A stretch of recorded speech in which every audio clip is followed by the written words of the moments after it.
नमस्कार, news point लेकर हाजिर हूं मैं राजीव। तो दोस्तों, राहुल गांधी एक बार फिर चर्चा में हैं। इस बार उनकी ट्रक की सवारी का वीडियो वायरल हो रहा है। आपको बता दूं कि राहुल इस वक्त अपने परिवार के पास शिमला गए हुए हैं और सोनिया गांधी और प्रियंका गांधी इस वक्त शिमला में ही हैं और राहुल गांधी भी शिमला के लिए दिल्ली से निकले तो चंडीगढ़ से अंबाला का रास्ता उन्होंने एक ट्रक से तय किया। ट्रक पर चढ़ते और ट्रक में सामने बैठे हुए राहुल गांधी की ये तस्वीरें खूब चर्चा में हैं। जो तस्वीर आप देख रहे हैं अभी हमारे स्क्रीन पर, इसमें इस ट्रक में राहुल गांधी बैठे हुए हैं और देख रहे हैं, हाथ हिला रहे हैं। इससे पहले भी कुछ तस्वीरें और भी हैं जिसमें कि वो ट्रक पर चढ़ रहे हैं। वो सारी तस्वीरें इस चर्चा के दौरान आप सबके सामने पेश करेंगे हम।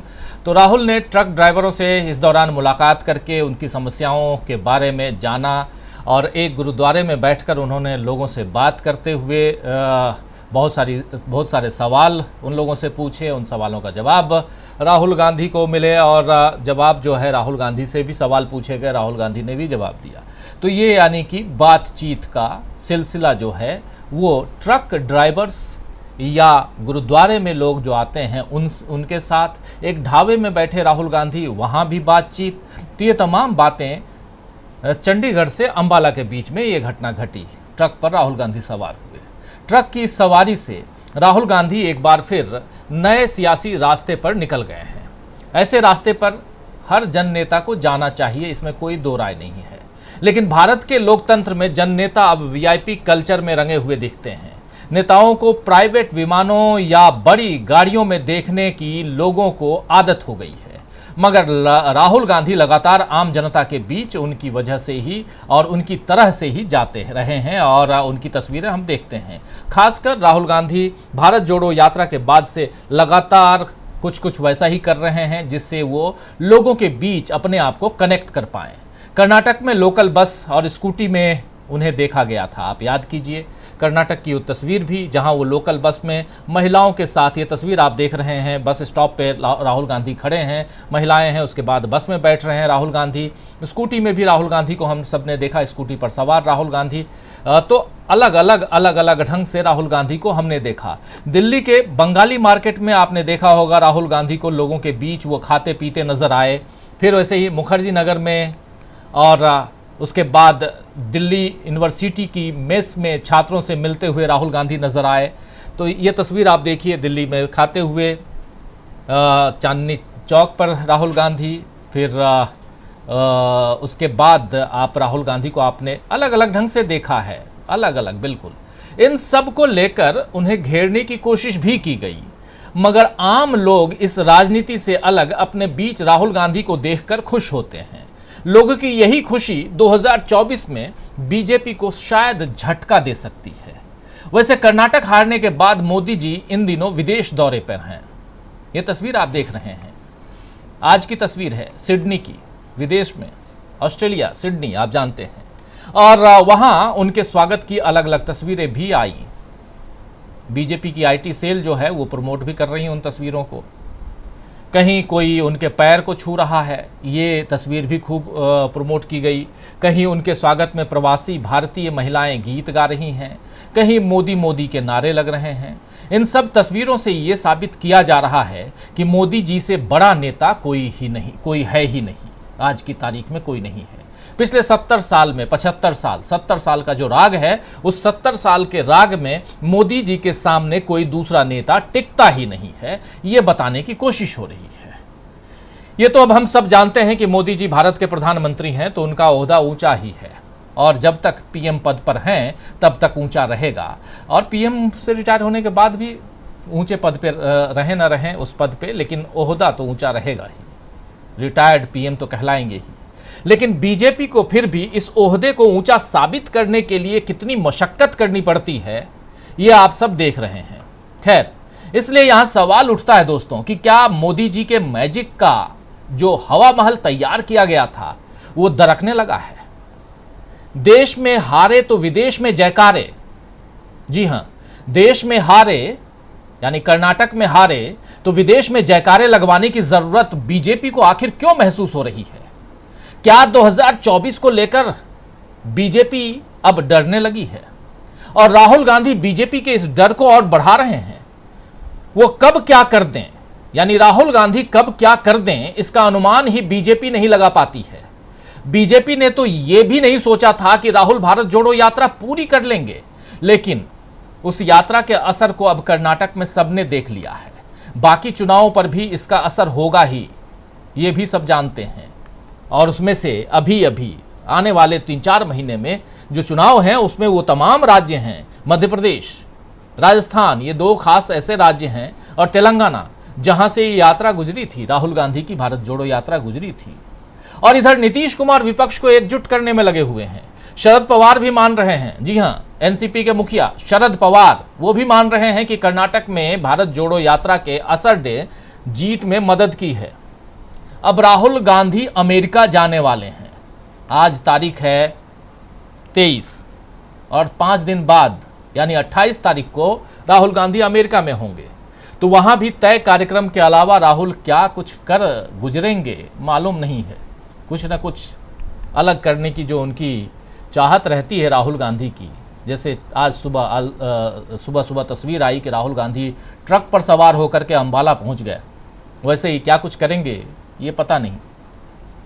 राहुल के ये अंदाज लोगों को तो बहुत पसंद आते हैं, मगर बीजेपी की हालत बहुत खराब हो गई है इससे।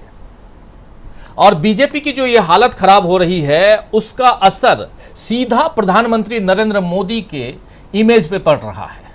और क्या इसीलिए प्रधानमंत्री नरेंद्र मोदी को इस वक्त विदेश यात्रा करनी पड़ी?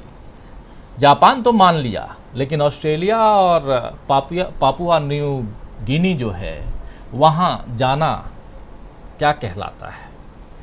सवाल तो बहुत हैं, इन सवालों का जवाब ढूंढने की कोशिश करते हैं।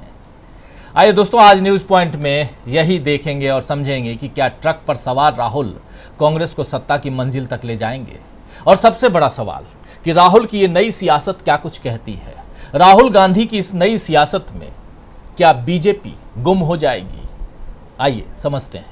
हमारे साथ कुछ वरिष्ठ साथी जुड़े हुए हैं, उन सबसे आपका परिचय करवाता हूं, आगे बढ़ते हैं। हमारे साथ इस वक्त 6 वरिष्ठ साथी जुड़े हुए हैं। हमारे साथ जुड़े हुए हैं खास मेहमान, सीधे ऑस्ट्रेलिया मेलबर्न से हमारे साथ जुड़े हुए हैं Neeraj Nanda ji. Neeraj Nanda ji south Asia times के एडिटर हैं। आपका स्वागत करता हूं नीरज नंदा जी। अब मैं जान रहा हूं, समझ रहा हूं कि बहुत 4.5 घंटा आगे है यहाँ से, इंडिया से, हिंदुस्तान से ऑस्ट्रेलिया, और सोने का टाइम हो गया है, लेकिन आपको हम तंग कर रहे हैं, थोड़ा सा समय आपसे ज़रूर लेना चाहेंगे। हमारे साथ शकील अख्तर जी जुड़े हुए हैं, वरिष्ठ पत्रकार। हमारे साथ जुड़े हुए हैं डॉक्टर राकेश पाठक जी, वरिष्ठ पत्रकार हैं। हमारे साथ प्रोफेसर अखिल स्वामी जी जुड़े हुए हैं, पॉलिटिकल एनालिस्ट के रूप में हमारे साथ वरिष्ठ पत्रकार हमारे साथी प्रशांत टंडन जी जुड़े हुए हैं, और हमारे ऑनलाइन एडिटर अमलेंदु उपाध्याय जी जुड़े हुए हैं। आप सबका स्वागत करता हूं। शकील अख्तर जी, अभी उनका वीडियो सामने आया है, शकील अख्तर जी का भी स्वागत करता हूं फिर से। तो और स्वागत इस्तकबाल आप तमाम दोस्त साथी शुभचिंतक आप सबका जो अब तक जुड़ चुके हैं, जो जुड़ने वाले हैं खास कार्यक्रम में। और देखिए, खास हमारा कार्यक्रम इसलिए भी आज है क्योंकि नीरज नंदा जी सीधे मेलबर्न से जुड़े हुए हैं, और समझने की कोशिश फटाफट पहले कर लेते हैं इनसे, क्योंकि इनको जल्दी छोड़ेंगे, सोने का टाइम हो गया। हिंदुस्तान से बाहर जब प्रधानमंत्री जाते हैं तो कहा जाता है कि प्रधानमंत्री ने भारत का सीना चौड़ा कर दिया है अपने 56 इंच की तरह। तो क्या ऐसा ही नजर आया आज सिडनी में?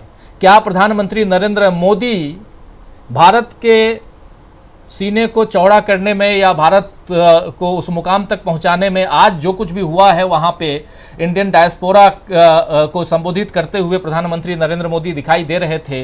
हॉल की तस्वीर हम आप तक पहुंचा रहे हैं, और आप चूंकि वहां हैं, वहां के लोग क्या कुछ कहते हैं, इंडियन लोग क्या कुछ कह रहे हैं। प्रधानमंत्री नरेंद्र मोदी कैनबरा पहुंचने वाले हैं, और कैनबरा से एक दूसरी तस्वीर आने वाली है जहां बीबीसी डॉक्यूमेंट्री को भी दिखाया जाएगा। तो बहुत कुछ है इस कार्यक्रम में।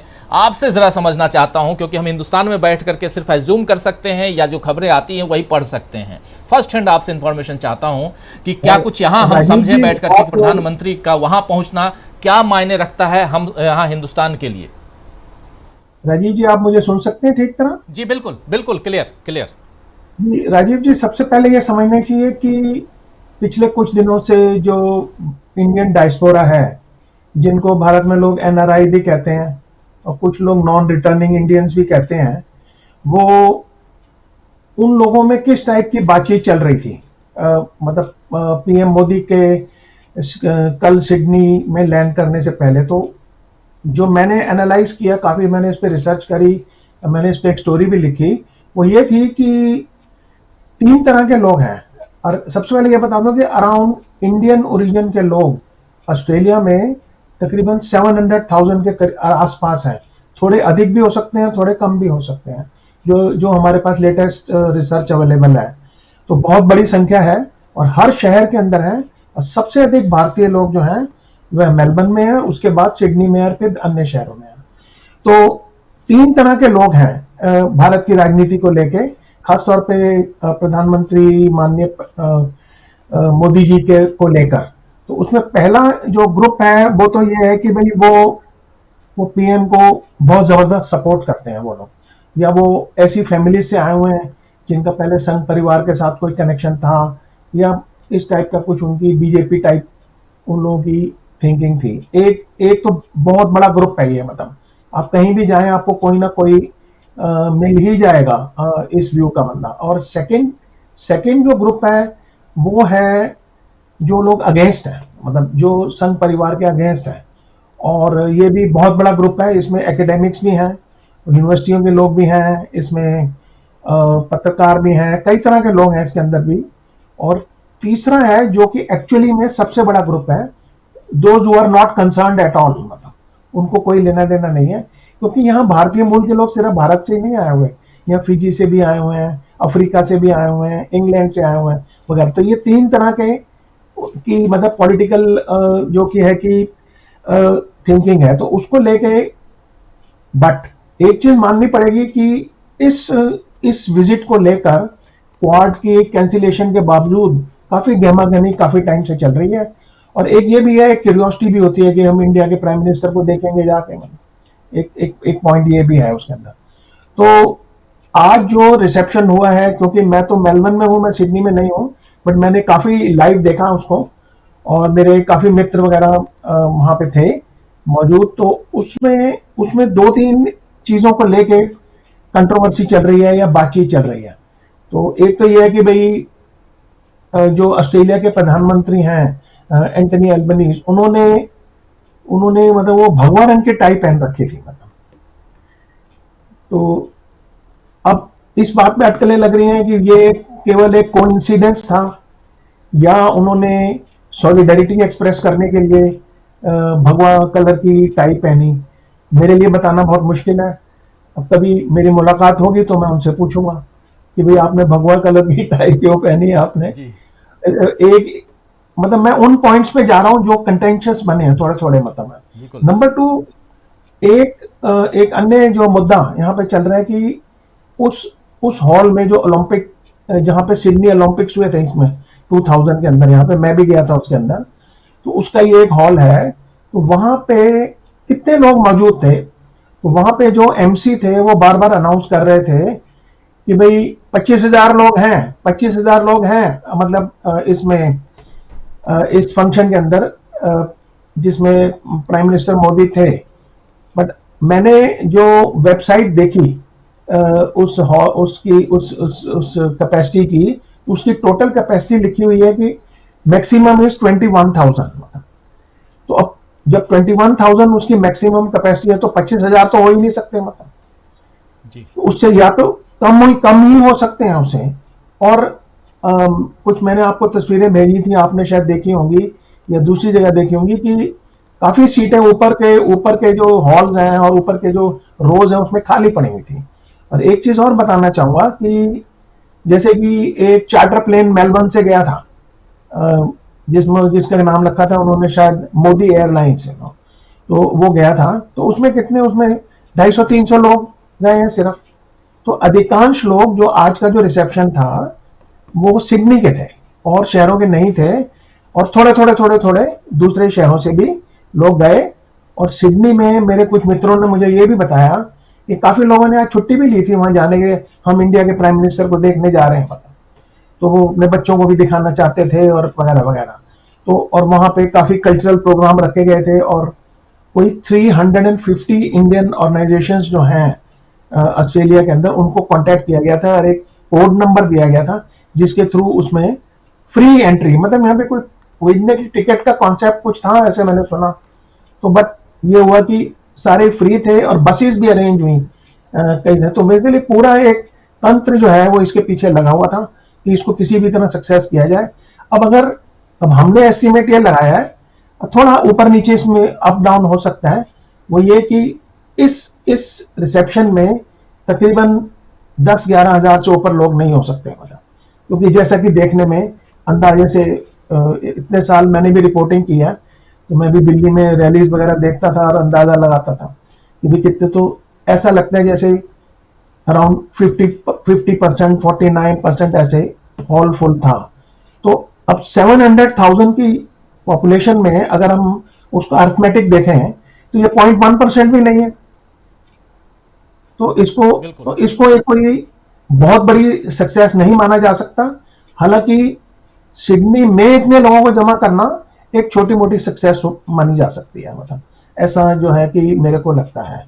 तो ये तो आज के रिसेप्शन की थी, और अन्य खबरें तो नॉर्मल खबरें हैं कि वहां पे काफी कल्चरल प्रोग्राम। अब ये देखिए सीटें, खाली सीटें आपको दिखाई देंगी जो आप दिखा रहे हैं, ये देखिए ऊपर की तरफ देखिए जो ऑरेंज कलर की हैं, तो इसमें भी जो लोग वहां मौजूद थे उन्होंने मुझे वहां भेजी है, ये हमारे मीडिया ग्रुप को भेजी है उन्होंने।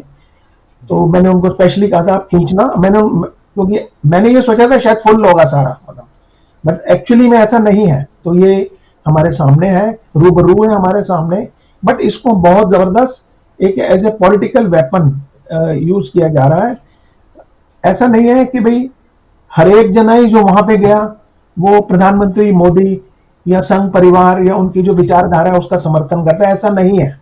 इसमें बहुत बड़ी संख्या ऐसे लोगों की है जो सिर्फ भारत के प्रधानमंत्री को देखने के लिए गए थे। और ये भी मानना, आप जानते होंगे राजीव जी की ऑस्ट्रेलिया में जो सबसे अधिक माइग्रेशन इस टाइम भारत से ही हो रही है। मतलब पहले एक जमाने में चीन से सबसे अधिक माइग्रेशन होती थी, तो अब भारत से ही हो रही है। तो उसमें न्यू माइग्रेंट्स नहीं है जिन्होंने प्राइम मिनिस्टर को देखा नहीं है कभी पहले, तो वो देखना भी चाहते थे, और फ्री एंट्री थी तो कौन नहीं जाएगा उसमें, मतलब और एक तरह का मेला टाइप है। अच्छा, अब एक इंसिडेंट आज और हुआ वहां पे, और वो ये है कि कोई 40 के करीब, according to New South Wales की जो पुलिस है उसके मुताबिक 40-45 के करीब, हो सकता है 10-12 आगे पीछे भी हो, में खालिस्तान के समर्थक ने येलो फ्लैग्स लेके उसके बाहर जो है जो वेन्यू है वहां पे रैली करी उन्होंने, खालिस्तान की जो भी उनकी डिमांड है, और वही लोग पहले रेफरेंडम वगैरह भी करवा रहे थे। तो उसको लेके उसके ऊपर पुलिस ने कोई प्रतिबंध नहीं लगाया, और क्योंकि ऑस्ट्रेलिया एक डेमोक्रेटिक स्टेट है तो यहाँ पे किसी का कोई भी विचारधारा हो या कोई भी डिमांड हो तो उसके लिए आप रैली करना का अधिकार है। बट उसके रिएक्शन में जो अंदर से कोई 100-200 लोग जो हॉल के बाहर खड़े हुए थे फॉयर के अंदर, उन लोगों ने फिर इंडिया के सपोर्ट में मतलब नारे लगाए कि खालिस्तान मुर्दाबाद, खालिस्तान मुर्दाबाद। तो ये फिर दोनों साइड से वो अगेंस्ट बोल रहे थे, और वो तो एक इंसिडेंट मतलब वो भी हुआ।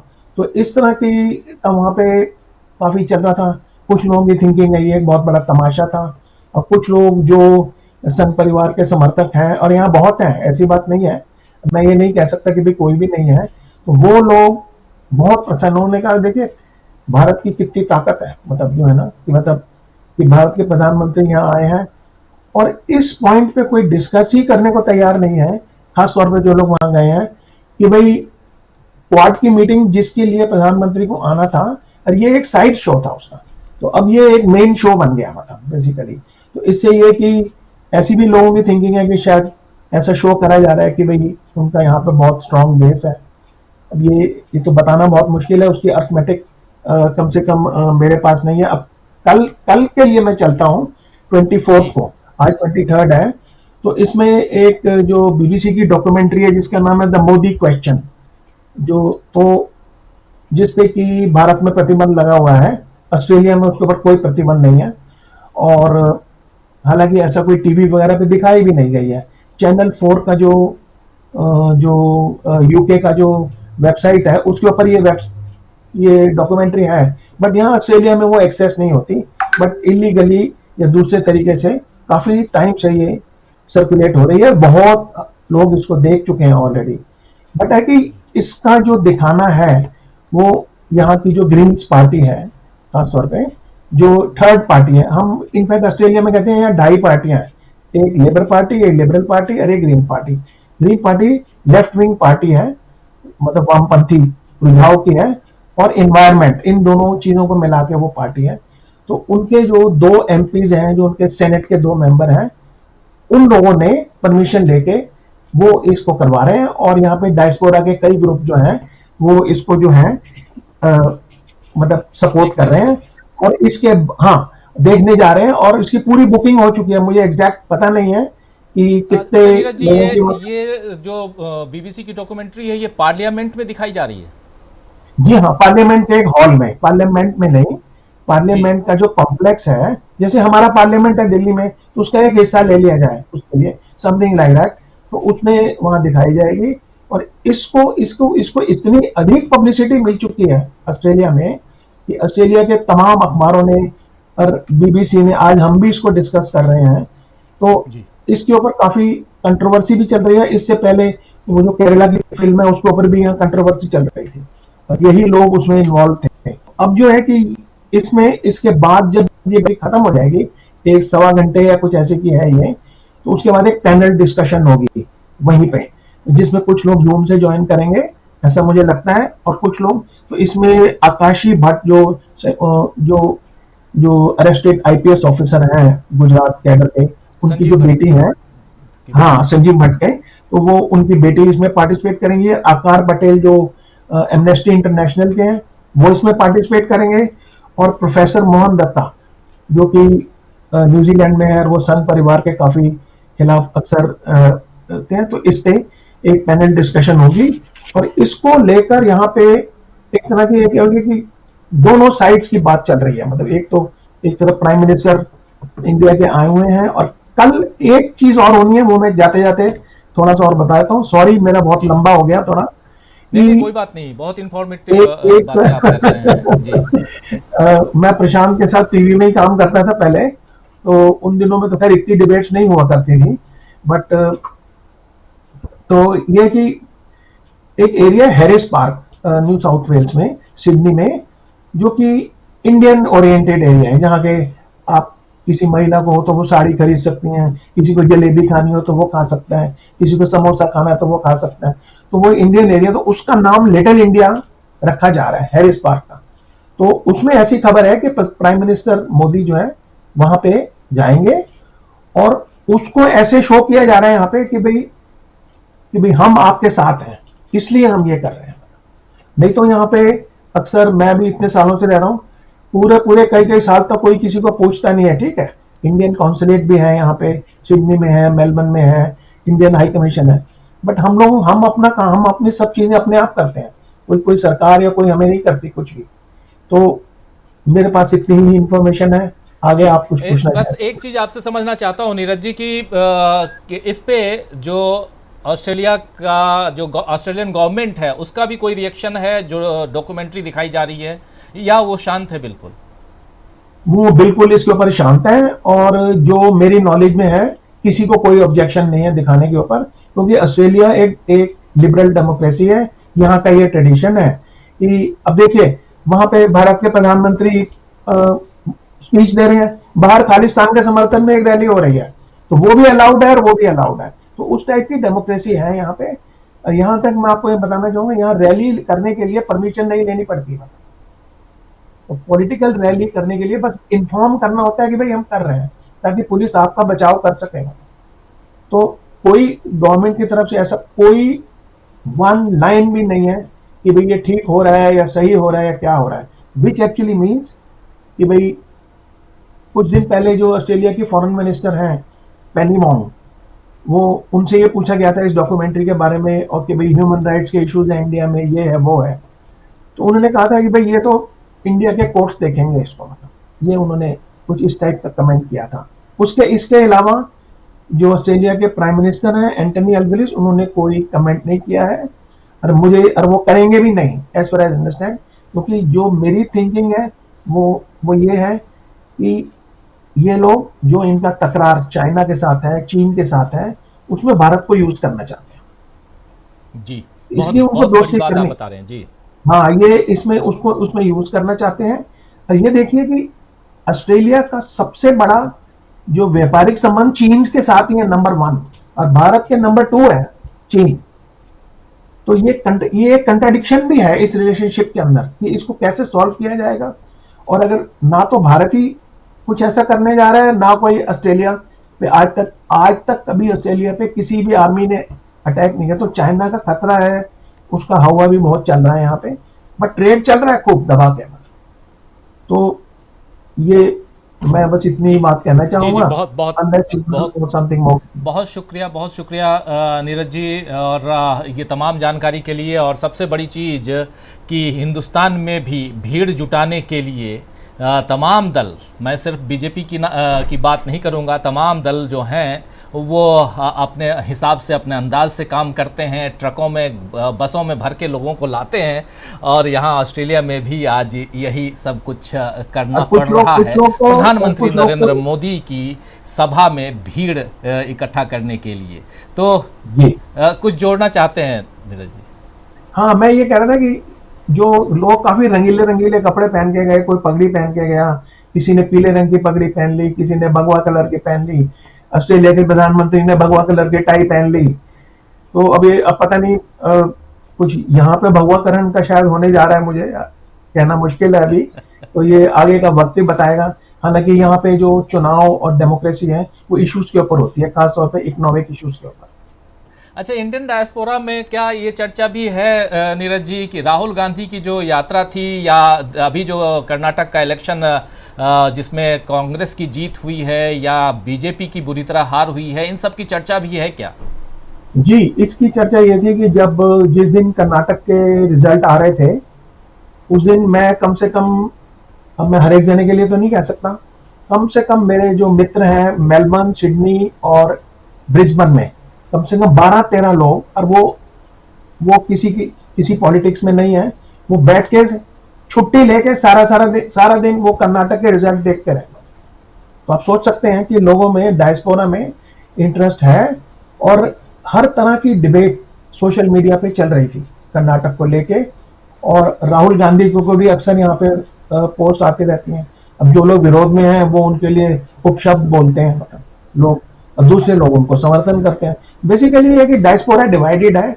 और एक अंत में एक थोड़ा सा, एक जैसे ना एक जमाने में खुशवंत सिंह थे, वो टेल पीस दिया करते थे अपने स्टोरी के बाद हिंदुस्तान टाइम्स में, जहां पे भी मैंने कई सालों काम किया। वो ये है कि यहाँ पे मतलब कुछ लोग है ना, वो उनको हर चीज चाहिए, मतलब उनको यहाँ पे पूरी आजादी चाहिए, उनको धर्मनिरपेक्षता चाहिए, उनको डेमोक्रेसी चाहिए, बट अगर भारत की बात करो तो फिर वो चुप हो जाते जी। तो ये एक डायस्पोरा में एक सेक्शन बहुत बड़ा है। ये नहीं मैं कहूंगा कि सारे ही लोग ऐसे हैं, नहीं, इवन जो संघ परिवार के समर्थन में भी सारे नहीं है लोग ऐसे, परंतु वो उनको पूरी डेमोक्रेसी और धर्मनिरपेक्षता और मल्टीकल्चरलिज्म ऑस्ट्रेलिया में चाहिए। लेकिन अगर भारत की बात करो तो बस वो मौन व्रत रख लेते हैं फिर वो। जी, सब कुछ चाहिए। अच्छा टेल पीस है ये आपका, बहुत शानदार और बहुत महत्वपूर्ण जानकारी आपने दी। और खासकर प्रधानमंत्री नरेंद्र मोदी को लेकर के आज दिन भर चैनल्स छाए रहे, और प्रधानमंत्री मोदी के नारे और पता नहीं क्या क्या यहाँ दिखाया जा रहा था। लेकिन सचमुच क्या कुछ हो रहा है वो अभी आप दोस्तों आप सुन चुके हैं नीरज नंदा जी की जुबानी, और मेलबर्न में हैं और एडिटर हैं साउथ एशिया टाइम्स के। लंबा वक्त इन्होंने गुजारा है इधर हिंदुस्तान में भी, और हिंदुस्तान टाइम्स जैसे बड़े अखबारों के साथ काम करके, अलग अलग मीडिया समूह में भी, और अभी ऑस्ट्रेलिया में हैं। और ऑस्ट्रेलिया में प्रधानमंत्री नरेंद्र मोदी हैं, और वो क्या कुछ कर रहे हैं। और प्रधानमंत्री नरेंद्र मोदी कल कैनबरा में रहेंगे, और वहीं पर पार्लियामेंट के ही एक हॉल में बीबीसी की उस डॉक्यूमेंट्री को दिखाया जाएगा जिस डॉक्यूमेंट्री को हिंदुस्तान में बैन कर दिया गया, नहीं बैन किया गया बल्कि बीबीसी के ऊपर छापेमारी भी हुई, आईटी की रेड या सर्वे जो कह लें। लेकिन उसके बाद अब दिल्ली हाई कोर्ट से भी बीबीसी को नोटिस पहुंच चुका है। बहुत कुछ है बीबीसी के लिए हिंदुस्तान में, लेकिन उधर ऑस्ट्रेलिया में बीबीसी की उस डॉक्यूमेंट्री को कल दिखाया जाएगा, तब जब प्रधानमंत्री नरेंद्र मोदी उसी ऑस्ट्रेलिया में, उसी शहर में, उसी राजधानी में, कैनबरा में रहेंगे, तो क्या कुछ हो रहा है उसकी रिपोर्ट भी कल हम आप लोगों तक पहुंचाएंगे। बहुत शुक्रिया अदा करना चाहता हूं नीरज जी, मैं जान रहा हूं कि बहुत देर हो गई और आपको देर रात तक जगाए रखा, बहुत बहुत धन्यवाद आपको। हमारे साथ जुड़ गए हैं प्रोफेसर रविकांत जी भी। रविकांत जी, आपका स्वागत करता हूं। चर्चा हम राहुल गांधी की भी कर रहे हैं इस चर्चा में, और राहुल गांधी इधर ट्रक पे सवार तो उधर प्रधानमंत्री नरेंद्र मोदी सवार हैं। कुछ लोग तो उनके 8 करोड़ या 9 करोड़ की जो उनकी कार है उसकी भी चर्चा खूब कर रहे हैं आज, और राहुल गांधी की सियासत को समझने की कोशिश कर रहे हैं। प्रधानमंत्री नरेंद्र मोदी की सियासत को भी पैरेलली हम समझने की कोशिश कर रहे हैं, और उसी कोशिश में नीरज नंदा जी के पास हम पहुंचे थे और उनसे समझने की कोशिश कर रहे थे कि क्या कुछ हो रहा है। क्या हिंदुस्तान में जैसे भीड़ जुटाई जाती है वैसे ही ऑस्ट्रेलिया में भीड़ जुटाई जाती है, या ऑस्ट्रेलिया सचमुच भगवामय हो गया है? अगर वहां के प्रधानमंत्री भगवा टाई पहन रहे हैं तो क्या प्रधानमंत्री नरेंद्र मोदी के समर्थन में पहन रहे हैं, उनकी पार्टी के समर्थन में पहन रहे हैं? बहुत सारे सवालों का जवाब अभी आप सुन रहे थे नीरज नंदा जी से, हमारे साथ जुड़े हुए हैं। अगर और भी कुछ सवाल हो तो उनसे हम पूछेंगे जब तक वो हमारे साथ हैं, लेकिन सीधा पहले आना चाहता हूं एक बार फिर प्रोफेसर अखिल स्वामी जी आपके पास। स्वामी जी, प्रधानमंत्री नरेंद्र मोदी बनाम राहुल गांधी लगातार, और 2024 का चुनाव वही होने जा रहा है, वैसे में राहुल गांधी ट्रक की सवारी कर रहे हैं। कभी पैदल चलते हैं, कभी किसी की स्कूटी पे बैठ जाते हैं, कभी बस में चढ़ जाते हैं, महिलाओं के साथ बैठते हैं, उनकी समस्याओं को सुनते हैं, और कभी वो ट्रक पे सवार हो जाते हैं। ये सियासत, ये पॉलिटिक्स क्या कहलाती है राहुल गांधी की? देखिए राजीव जी, वास्तविकता में दोनों ने अपनी अपनी कॉन्स्टिट्यूएंसी ढूंढ ली है। मोदी जी ने अपनी कॉन्स्टिट्यूएंसी ढूंढ ली है और राहुल गांधी ने अपनी कॉन्स्टिट्यूएंसी ढूंढ ली है। कर्नाटका के चुनाव में जो चीज बिल्कुल स्पष्ट हुई कि जो निम्न वर्ग है, निम्न मध्यम आय वर्ग है और मध्यम वर्ग है, वो राहुल गांधी के साथ है, और जो उच्च वर्ग और उच्च मध्यम वर्ग है वो मोदी जी के साथ है। देखिए, ये बहुत अच्छा था। अभी तक मैं ये सोचता था कि नया संसद भवन जो बन रहा है उसमें पार्लियामेंट की इतनी सीटें क्यों डाली जा रही हैं, इतने बड़ा संसद भवन क्यों बन रहा है। हो सकता है कि मेलबर्न और लिस्बन के, जो सिडनी के, वहां के भी चुनाव क्षेत्रों को मोदी जी शामिल कर लें और वहां पे जाके इलेक्शन लड़े और उनको संसद भवन में बिठाएं।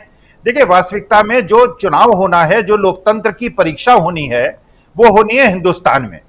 एक जो अंग्रेजी की सेइंग है कि birds of the same feather flock together. तो राहुल गांधी जिस कॉन्स्टिट्यूएंसी को ढूंढ रहे हैं वो है वो कॉन्स्टिट्यूएंसी जो पीड़ित है, जो सताई हुई है, जो इस समय बढ़ती हुई महंगाई और बेरोजगारी से दबी हुई है। अब ट्रक ड्राइवर्स की बात सोचिए, आप जोमेटो और स्विगी के जो कैरियर बॉयज हैं उनकी बात सोचिए। ऐसे ऐसे बच्चे हैं जो कि अच्छी 50-60 हजार की नौकरी कर रहे थे, आज 15-20 हजार रुपए में अपने बच्चों को और माता पिता को पालने के लिए वो ऐसी नौकरी कर रहे हैं क्योंकि उनको पेट पालना है। ये कॉन्स्टिट्यूएंसी है जो सताई हुई है, जो परेशानी है। अब आप सोचिए, राहुल गांधी ने एक और मैसेज बहुत अच्छा दिया। वो ट्रक में कहां गए? गुरुद्वारे गए। और कर्नाटका में क्या हुआ? कर्नाटका में जो स्पीकर बनाए गए वो एक मुसलमान बनाए गए। अब मैसेजिंग देखिए आप, सुबह ही सुबह पहुंच गए गुरुद्वारे में, और वहां के जो गंथी हैं वो ये कह रहे हैं कि भाई सुबह सुबह आए, हमें तो कोई खबर ही नहीं थी, पहुंच गए। ये है भारत की आत्मा। भारत की आत्मा ये है कि आप गुरुद्वारे जाते हैं, मंदिर जाते हैं तो फोटो वहां पे खिंचवाने के लिए, फोटो शूट के लिए नहीं जाते हैं। वहां दरबार में जाते हैं, एक भिक्षुक की तरह जाते हैं। देखिए, कोई भी गुरुद्वारे में जाता है या नमाज पढ़ने जाता है या हमारे मंदिर में जाता है, वो वहां भिक्षुक बन के जाता है, कुछ मांगने जाता है। वहां कोई बड़े आदमी नहीं है, जैसे आप हैं वैसे ही हम हैं और वैसे ही एक रिक्शे वाला है। तो वास्तविकता में ये जो मैसेजिंग दे रहे हैं राहुल गांधी, एक ये कि हम स्पीकर, जो सबसे महत्वपूर्ण पद है किसी राज्य में, वो एक मुसलमान को देंगे। हम गुरुद्वारे जाएंगे, सुबह सुबह मत्था टेकेंगे, हम ट्रक में जाएंगे, हम उन लोगों से बात करेंगे जो सताए गए हैं, और आप जाके उन लोगों से बात करेंगे जो पहले राहुल गांधी कहते थे, बहुत दिनों से उन्होंने नहीं कहा, सूट बूट की सरकार। तो वहां पे सब लोग ऐसे हैं जो 15-15, 20-20 लाख का सूट पहने हुए हैं। देखिए, आज की तारीख में कौन है जो भारत की मुख्य आत्मा है, जो कि जो जीडीपी गिर रही है, जो बेरोजगारी बढ़ रही है, जो परेशानियां बढ़ रही हैं, वो किस क्लास, वो क्या देखता है? अपने जो उसका नेता है, अपना जो शासक है, अपना जो मित्र है, अपना जो भाई है, वो अपेक्षा क्या करता है? कोई हमारा दर्द सुने। राहुल गांधी दर्द सुन रहे हैं। हमारे दूसरे जो नेताजी हैं वो अपना दर्द सुनाते हैं, गालियां कितनी होती हैं ये सुनाते हैं, वो दूसरों को ये दिखाने का प्रयास करते हैं मैं बहुत बड़ा आदमी हूं। देखिए वास्तविकता में नेता वो है, तो सबसे बड़ी मैंने आज तक अपने जीवन में सीख सुनी है राजीव जी, बड़ा आदमी वो है जिसके पास बैठकर आपको महसूस न करना पड़े कि वो बड़ा आदमी है, जब आपको लगे कि भाई ये तो अपने जैसा आदमी है। अब आप इमेजिन कीजिए राजीव जी, कितनी बार ट्रक में आप बैठे हैं, मैं तो जब स्टूडेंट लाइफ में था तब एक बार ट्रक में फ्रंट सीट पे बैठा था, और राहुल गांधी बड़े प्यार से बैठे हैं।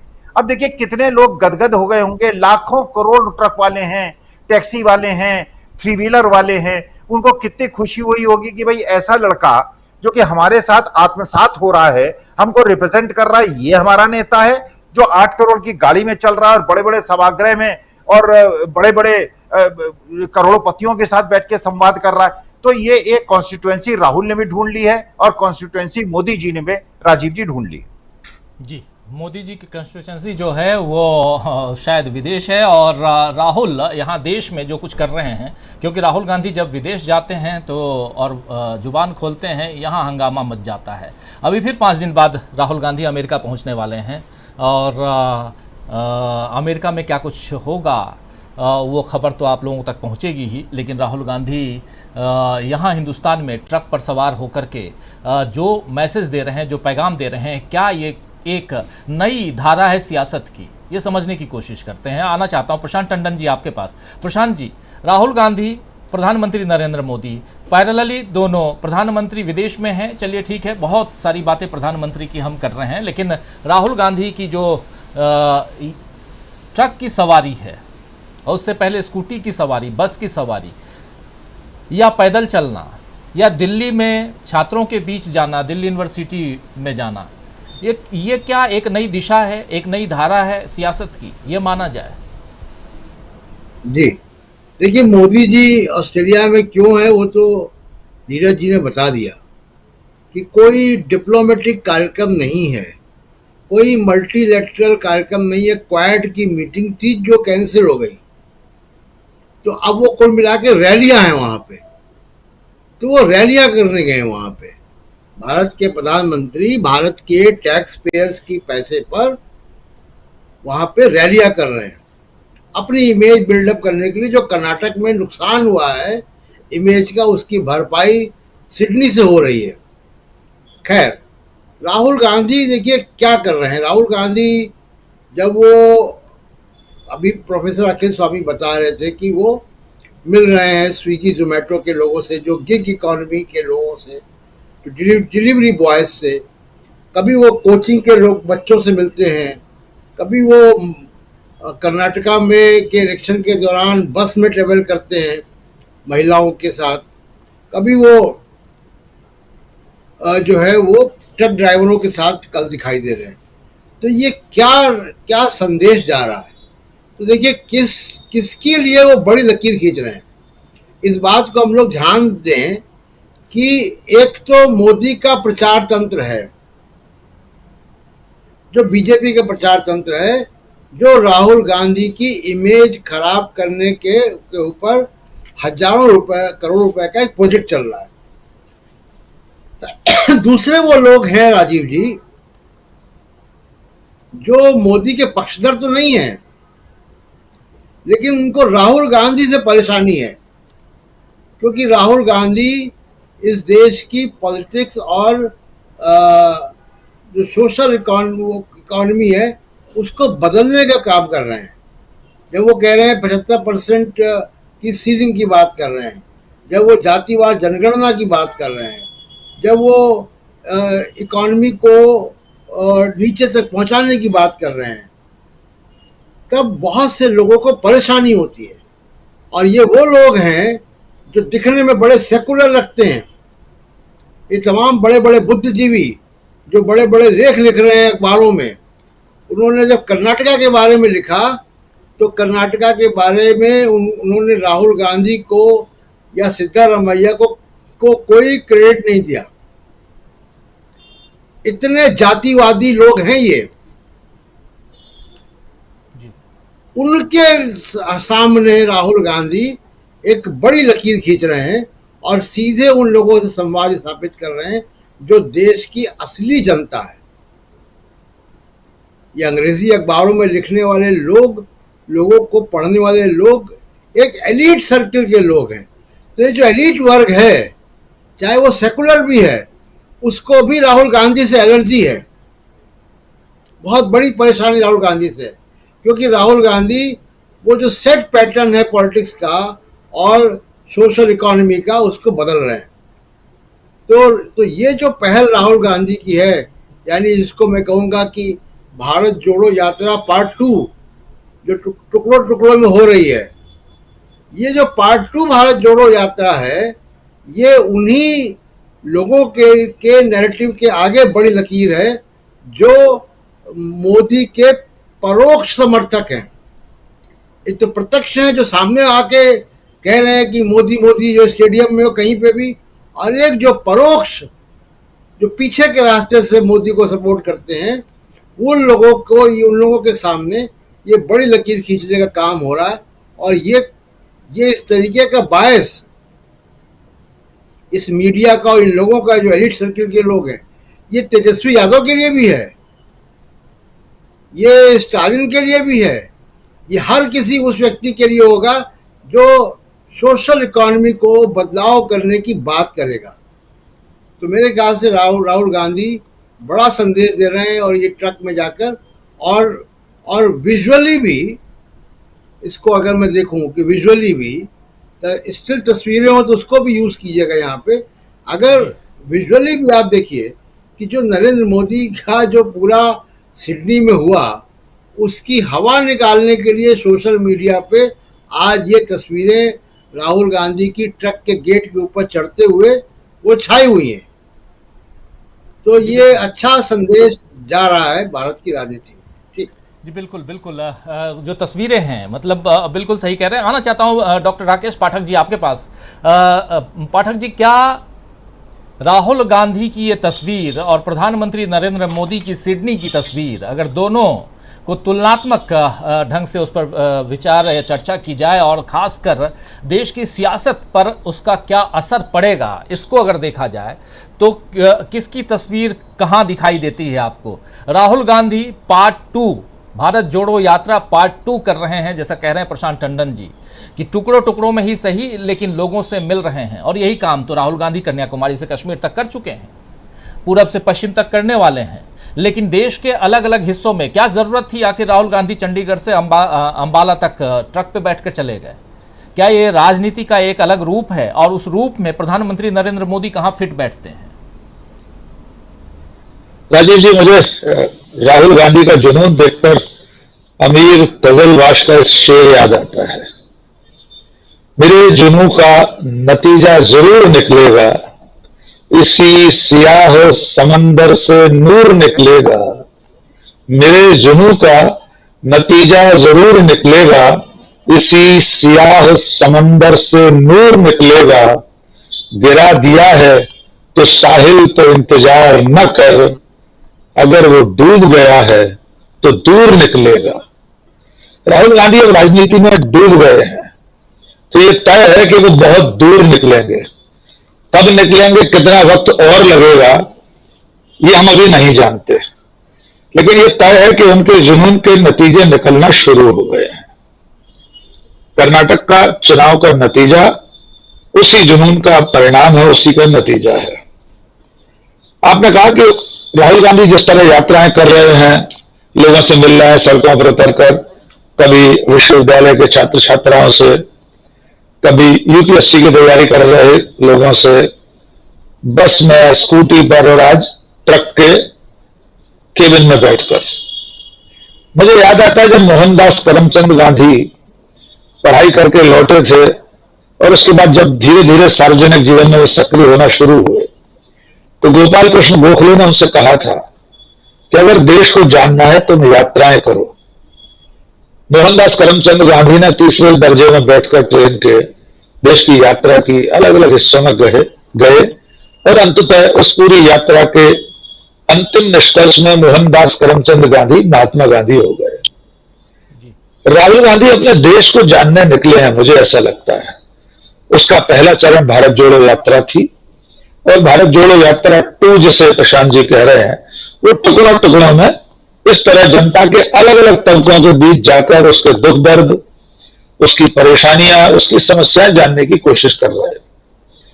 ये तब तक सिर्फ एक इवेंट बनकर रह जाएगा जब तक कि राहुल गांधी इन सब लोगों से मिलने के बाद उनकी तकलीफों को दूर करने का अगर कोई काम नहीं करेंगे तो मेरे लिए भी ये सिर्फ एक शोमैनशिप रह जाएगी। उनकी अभी, क्योंकि उनकी पार्टी अभी सत्ता में केंद्र में नहीं है, लेकिन जहां जहां उनकी सरकारें हैं वहां अगर वे इस यात्रा से, इन यात्राओं से हासिल तजुर्बे को प्रदेश की सरकारों की रीति नीति में लागू कर पाए तो इनका सचमुच दूरगामी असर होगा। और उसकी पहली बानगी पेश कर दी है कर्नाटक की कैबिनेट ने। उनकी जो 5 गारंटी थी उन्हें लागू करने का पहली ही कैबिनेट की बैठक में सिद्धारमैया की सरकार ने ऐलान कर दिया, उसे मंजूरी दे दी है। आने वाले दिनों में मध्य प्रदेश, छत्तीसगढ़, राजस्थान में यह चुनौती सामने आएगी। लेकिन एक विपक्ष में बैठे हुए राजनेता को सत्ता की राजनीति के लिए भी अगर यह सब करना हो तो इसमें अनुचित कुछ नहीं है। अगर यही काम कोई और पार्टी का नेता विपक्ष में रहते हुए कर रहा होता तब भी एक स्वस्थ लोकतंत्र में उसका स्वागत होना चाहिए। अब आपने प्रश्न किया है कि क्या नरेंद्र मोदी की विदेश यात्रा और उनकी विदेश यात्राओं में होने वाले बड़े बड़े शोज, उनके road show, Modi Modi, howdy Modi इत्यादि इत्यादि को दूसरे पलड़े में रखें तो राहुल गांधी की इस तरह की कवायद को, इन यात्राओं को किस रूप में देखेंगे? सबसे पहले तो मैं इस बात का स्वागत करूंगा कि मेरे देश का प्रधानमंत्री, जो कि मेरा भी प्रधानमंत्री है, भले मैंने उसे वोट न दिया हो और अगले 7 जन्म नहीं दूंगा ऐसी किसी विचारधारा के प्रतिनिधि को जो घृणा और झूठ की राजनीति करता हो, फिर भी वो मेरे देश का चुना हुआ प्रधानमंत्री है। वो दुनिया में अगर कहीं जाए उसका स्वागत वहां, चाहे वो इंडियन डायस्पोरा करे या वहां के लोग करें, मेरे लिए गर्व का अवसर होना चाहिए। मुझे इसमें कोई ऐतराज नहीं है। वो प्रायोजित तरीके से इवेंट मैनेजमेंट कंपनियां करें, ढोल ताशे वाले लाए जाएं, हॉल बुक किए जाएं टिकट बेचकर या निःशुल्क उनका शो हो, मुझे इसमें भी ऐतराज नहीं है। वे टेलीप्रॉम्प्टर पर देखकर भाषण दें, मुझे कोई आपत्ति नहीं। मेरी आपत्ति वहां शुरू होती जब देश का प्रधानमंत्री विदेश में जाकर दूर देश की धरती पर खड़े होकर यह कहे कि मेरे आने से पहले भारत में कुछ नहीं हुआ था। प्रकारांतर से वे कहना चाहते हैं कि 2014 की मई माह की 26 या 25 तारीख, 16 तारीख से पहले भारत के लोग पेड़ों की छाल लपेट कर रहते थे, चकमक पत्थर रगड़कर आग जलाते थे, कच्चा मांस भूनकर खा लेते थे। जब प्रधानमंत्री ऐसा कहे तो मुझे शर्म आती है ऐसे व्यक्ति पर, ऐसे प्रधानमंत्री पर। मेरी चिंता का विषय सिर्फ इतना है। दूसरी बात, जब आप दोनों की तुलना कर रहे हैं राजीव जी, तो शायद विदेश यात्रा में ये जो भोपाल उठाया जा रहा है, ये जो शोज बड़े बड़े किए जा रहे हैं, इसके जरिए असल में मुख्य धारा का मीडिया और उनका प्रचार तंत्र ये बताने की कोशिश कर रहा है कि देश का प्रधानमंत्री भले कर्नाटक का चुनाव हार गया हो, सब कुछ दांव पर लगाकर, प्रधानमंत्री पद की गरिमा को दांव पर लगाकर नफरत की राजनीति करके भी चुनाव हार गई उनकी पार्टी, लेकिन विदेश में डंका बज रहा है। तो बस हमें उन्हें इतना याद दिलाना होता है कि इससे पहले भी एक नव स्वतंत्र राष्ट्र का प्रधानमंत्री पंडित जवाहरलाल नेहरू दुनिया के किसी भी देश में उस वक्त जाता था तब इससे अधिक सम्मान उसे भी मिलता था।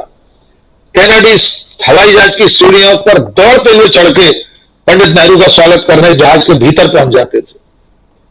कितने ऐसे दृश्य सामने आ जाते हैं कि रोनाल्ड रीगन राजीव गांधी के लिए छाता लेकर कार तक चले जा रहे हैं।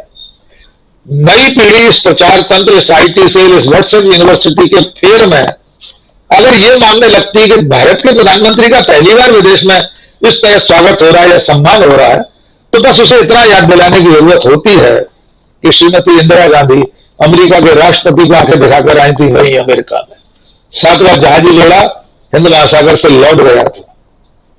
दुनिया के नक्शे को और इतिहास को बदलने का काम भी इस देश के एक प्रधानमंत्री ने किया था। वे देश के प्रधानमंत्री, उनका दुनिया में सम्मान हो, इसमें किसी खुशी नहीं होगी। लेकिन वे अगर दुनिया के किसी दूसरे देश में जाकर अपने से पहले के देश की आलोचना करें तो वो हम सब की, हमारे पुरखों की, हमारे माता पिता की, हमारे दादा दादी की निंदा और आलोचना होती है, उससे स्वीकार नहीं किया जा सकता। भविष्य की राजनीति के लिए राहुल गांधी की यह कवायद नरेंद्र मोदी के लिए बड़ी चुनौती बनकर खड़ी होगी, ऐसा फिलहाल प्रतीत होता है। इसकी काट क्या होगी हम नहीं जानते। देश का प्रधानमंत्री अपने ही राज्य में एक प्रदर्शन से कई मील दूर अपना काफिला रुकने पर यह कहकर आता है कि अपने मुख्यमंत्री से कह देना मैं जान बचाकर आया हूं। उसी देश में विपक्ष का एक नेता तमाम खतरों के बीच 4000 किलोमीटर की पदयात्रा करता है और आज भी ट्रक के केबिन में बैठकर ड्राइवर्स का सुख दुख जानने के लिए निकल पड़ता है। ये तुलना इस देश के लोगों को करनी है, उसे किस तरह के राजनेता की जरूरत है। एक अंतिम बात, हम सब भी जैसे जस्टिन ट्रूडो या जेसिका ऑर्डन की तस्वीरें देखते हैं कि जस्टिन ट्रूडो सड़क चलते में लोगों के साथ मिलते हैं, अपने हाथ से मोबाइल लेकर सेल्फी लेते हैं। क्या हमारे लोकतंत्र को, हमारे देश को भी ऐसे राजनेताओं की जरूरत नहीं है कि वे तमाम तरह के बैरिकेड, तमाम तरह के प्रतिबंधों को तोड़कर जनता के बीच जाएं, जनता से बात करें। हमें किसी रेस्टोरेंट में आइसक्रीम खाता हुआ प्रधानमंत्री भी देखना है, मल्टीप्लेक्स में फिल्म देखता हुआ प्रधानमंत्री भी हम देखना चाहते हैं। राहुल गांधी के अंदर वो छवि देश को दिखाई दे रही है। राजनीतिक रूप से अंततः चुनावी राजनीति और सत्ता की राजनीति में राहुल गांधी कितना सफल होंगे ये सब करने के बावजूद इसकी परीक्षा नवंबर में इस साल और मई में अगले साल होने वाली है। तब तक हमें प्रतीक्षा करनी होगी। जी राजीव जी। और एक परीक्षा वो पास कर चुके हैं, कर्नाटक की परीक्षा। एक परीक्षा पास आने वाले समय में और भी कई सारी परीक्षाएं हैं। आना चाहता हूं पहले प्रोफेसर रविकांत जी, फिर शकील अख्तर जी के पास आता हूं। रविकांत जी, राहुल गांधी की राजनीति और उसमें भी जिस दिशा में वो चल रहे हैं, अलग अलग सवारी कर रहे हैं, और साथ में प्रधानमंत्री नरेंद्र मोदी कर्नाटक में हारे हैं। कर्नाटक के ब्रांड एम्बेसडर जो हैं वो ऑस्ट्रेलिया में मोदी मोदी के नारे उनके लग रहे हैं। बहुत अच्छी बात है, भारत का नाम रोशन हो, इसमें कोई बुराई नहीं है। लेकिन सवाल ये है कि यहाँ देश में जिस चीज़ को दबाने की कोशिश हो रही है, क्या इसे माना जाए कि कर्नाटक के हार को दबाने की कोशिश है ऑस्ट्रेलिया का ये दौरा? और दूसरी बात, राहुल गांधी, उस पर जो राहुल गांधी की आज की यात्रा ट्रक की यात्रा है, अभी तक की यात्राओं में से एक अहम पड़ाव, अहम मोड़ कह सकते हैं जो राहुल गांधी की जितनी अभी जो कुछ भी उन्होंने किया है, सड़क पे पैदल चल के, चाहे स्कूटी पे बैठ के, चाहे बस में बैठ के, चाहे लोगों के बीच, छात्रों के बीच, छात्राओं के बीच जा कर के, इसको किस रूप में देखा जाए? क्योंकि एक बड़ा वर्ग है ट्रक ड्राइवर्स का, ढाबे वालों का, उनके परिवार हैं, सब हैं। एक कैसा पैगाम, कैसा मैसेज राहुल गांधी, और क्या ये राहुल गांधी की जो एक छवि बन रही है, या जो एक अंदाज, जिस अंदाज में राहुल गांधी राजनीति कर रहे हैं, ये अंदाज 2024 में कितना प्रभावी साबित हो सकता है, आपका नजरिया? शुक्रिया राजीव जी। आपने कहा कि ऑस्ट्रेलिया में नमो नमो के नारे लग रहे हैं मोदी मोदी के, और कोई ऐतराज नहीं है, लेकिन मुझे ऐतराज है। नरेंद्र मोदी भारत के प्रधानमंत्री हैं। बेहतर होता कि वहां भारत माता की जय के नारे लग रहे होते, वहां तिरंगा फहराया जा रहा होता, देश की शान के बारे में लोग बात कर रहे होते, किसी एक व्यक्ति के बारे में नहीं। इसलिए मुझे लगता है कि वो उस पर ऐतराज होना चाहिए। लेकिन उससे भी ज्यादा महत्वपूर्ण जो ये तस्वीर आप दिखा रहे हैं ना मोदी जी की, अभी प्रशांत जी ने जिस बात को कहा वो बहुत रेखांकित करने वाली बात कि कर्नाटक के चुनाव की असफलता ने जो उनकी इमेज को धक्का पहुंचाया है, जो उनकी छवि डैमेज हुई है, वो लग रहा कि ऑस्ट्रेलिया और पापुआ न्यू गिनी के जरिए उस छवि को फिर से वापस लाने की कोशिश हो रही है। लेकिन जरा आप मोदी जी का चेहरा देखिए। आप लोग तो बहुत वरिष्ठ पत्रकार हैं और इन चीजों को बहुत बारीकी से देखते हैं। मोदी जी के चेहरे पर कॉन्फिडेंस कितना है? क्या वो उसी तरह से प्रसन्न है जैसे पहले कभी हुआ करते थे लोगों को प्रभावित करने के लिए? मुझे लगता है कि कर्नाटक के चुनाव की असफलता और ब्रांड मोदी दरकता हुआ ये उनके चेहरे पर झलक रहा है। वो कोशिश जरूर कर रहे हैं उसको फिर से वापस लाने की, लेकिन वो चेहरा सब कुछ कह दे रहा है। दूसरी तरफ राहुल गांधी है वो राहुल गांधी जो अब जननायक बनने की तरफ अग्रसर है। जननायक वो होता है जो लोगों के बीच में होता है और लोगों की कहानियों का हिस्सा बन जाता है। राजीव जी, आने वाले दौर में हम और आप तो महानगरों में बैठे हुए हैं, जो भारत के 80 करोड़ लोग जो गांव में और कस्बों में रह रहे हैं, वे लोग राहुल गांधी की कहानियां सुनाएंगे बच्चों को। अभी जैसे हमारे प्रोफेसर साहब जिस तरह से बहुत कहानी के लिहाज से जो बातें करते हैं और उनकी जो संप्रेषणीयता है वो अद्भुत है, वैसे ही जो लोग उनसे मिल रहे हैं, चाहे वो ट्रक ड्राइवर हो, चाहे वो स्कूल और कॉलेज के विद्यार्थी हो, चाहे गुरुद्वारे के लोग हों, पूजा करने वाले, इबादत करने वाले, वे लोग भी राहुल गांधी की, या ये जो लड़कियां हैं या वो महिलाएं जिनको वो सीट दे रहे हैं, वो जीवित किंवदंती जिसको हम कहते हैं राहुल गांधी, उसकी तरफ बढ़ रहे हैं। और वहीं से मुझे लगता है कि इस भारत की तस्वीर भी बदलेगी और तकदीर भी बदलेगी। क्योंकि जो सबसे ज्यादा जिस चीज की कमी महसूस हो रही थी भारत जोड़ो यात्रा के समय भी, मैं जिस बात को कह रहा था कि वो कहानियां और वो किस्से में तब्दील होना बस बाकी है। फिर ये जो प्रोपेगेंडा मशीनरी है, ये जो रात दिन जो गोदी मीडिया जो चलाता है, इसको भी कोई सुनने वाला नहीं है। ऑब्वियस है कि मिडिल क्लास ने और हायर क्लास ने तो वो टेलीविजन चैनल छोड़ दिए हैं, वे अखबार पढ़ने बंद कर दिए। लेकिन इस देश का जो गरीब आदमी है, लोअर मिडिल क्लास है, वो अभी भी मनोरंजन के लिए वो टीवी चैनल खोलता है, देखता है। लेकिन रात दिन जो वहां पर प्रपंच चलता है, बिल्कुल महामानव की पूजा के स्टाइल में, उसको देखते देखते वो बोर होने लगेगा। बहुत सारे लोग तो बोर हो चुके हैं, मुझे नहीं लगता कि हम में से कोई टेलीविजन चैनल देखता होगा। वो गरीब आदमी भी उन कहानियों से, राहुल गांधी ने जो किया, अभी मैंने देखा कि किसी ने लिखा फेसबुक पर कि जरा अपने वाले से ये करवा के दिखाइए। राहुल गांधी जिस तरह ट्रैक पर चल रहे हैं, 56 इंच की छाती का दावा करने वाले, क्या नरेंद्र मोदी कभी ऐसे ट्रक पर चढ़ सकते हैं, सवारी कर सकते हैं? ये लोग पूछेंगे, ये लोग बात करेंगे। और इसीलिए मैं कह रहा हूं कि राहुल गांधी वो कहानियों और किस्सों में जब आएंगे तो इस देश के जननायक होंगे। और गांधी जी जो इस देश के राष्ट्रपिता हुए, उनको कौन सा पद मिल गया? उन्होंने कोई पद लिया था क्या? वो चाहते तो राष्ट्रपति होते, प्रधानमंत्री होते, और उनको नोबेल प्राइज तो मिलते मिलते रह गया। लेकिन वो इन सब से परे, उससे भी कहीं बड़ी स्थिति में गांधी जी आज पूरी दुनिया में, और ये भी मैंने देखा ट्विटर पर किसी ने लिखा कि सबसे बड़ी सजा मोदी जी के लिए ये है कि विदेश में जाते हैं तो गांधी जी की उस तस्वीर पर कभी माला चढ़ाना पड़ता है, कभी उनकी मूर्ति का अनावरण करना पड़ता है। इससे बड़ी सजा क्या होगी? क्योंकि भारत में तो वो जिसको पूजते हैं, जिसको मानते हैं, वहां कैसे उनका दिल करता होगा और कैसे वो अनावरण करते होंगे। तो ये, और वो यहां तो बोलते ही है, यहां उनको लगता है कि जो लोग हैं वो इसी तरह से मरने के लिए अभिशप्त हैं।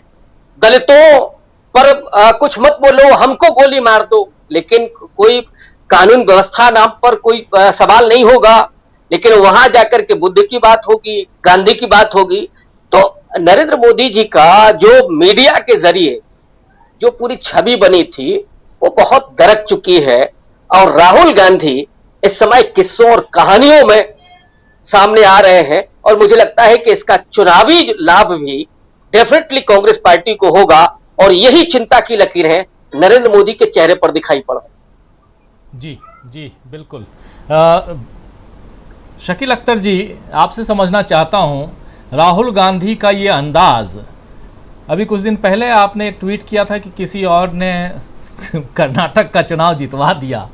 क्या ये जो राहुल गांधी जो कुछ कर रहे हैं, इसके पीछे किसी और का दिमाग है या राहुल गांधी खुद ही कर रहे हैं? और अगर राहुल गांधी खुद कर रहे हैं तो फिर तो ये बहुत लंबे, अगर कहें तो खासकर 2024 में ये बहुत बड़ा गैप देने वाले हैं दोनों के बीच में, यानी जो कर्नाटक में जो परिस्थिति हुई है वैसी परिस्थिति नज़र आ रही है। अगर राहुल गांधी ऐसे ही चलते रहे, कभी पैदल चल रहे हैं, कहीं किसी बस में सवार हो जा रहे हैं, कभी ट्रक में सवार हो जा रहे हैं, कल को ट्रेन में सवार होकर निकल गए, जैसा बता रहे थे अभी प्रोफेसर रविकांत जी, गांधी जी की तरह अगर निकल गए जैसे डॉक्टर राकेश पाठक जी कह रहे थे, ऐसे अगर कर दिया राहुल गांधी ने। हालांकि आजकल ट्रेन भी वो थर्ड क्लास वाले नहीं, आजकल प्रधानमंत्री नरेंद्र मोदी हरी झंडी दिखा दिखा के ट्रेन को फर्स्ट क्लास की तरह बना करके भेज रहे हैं पूरे हिंदुस्तान में।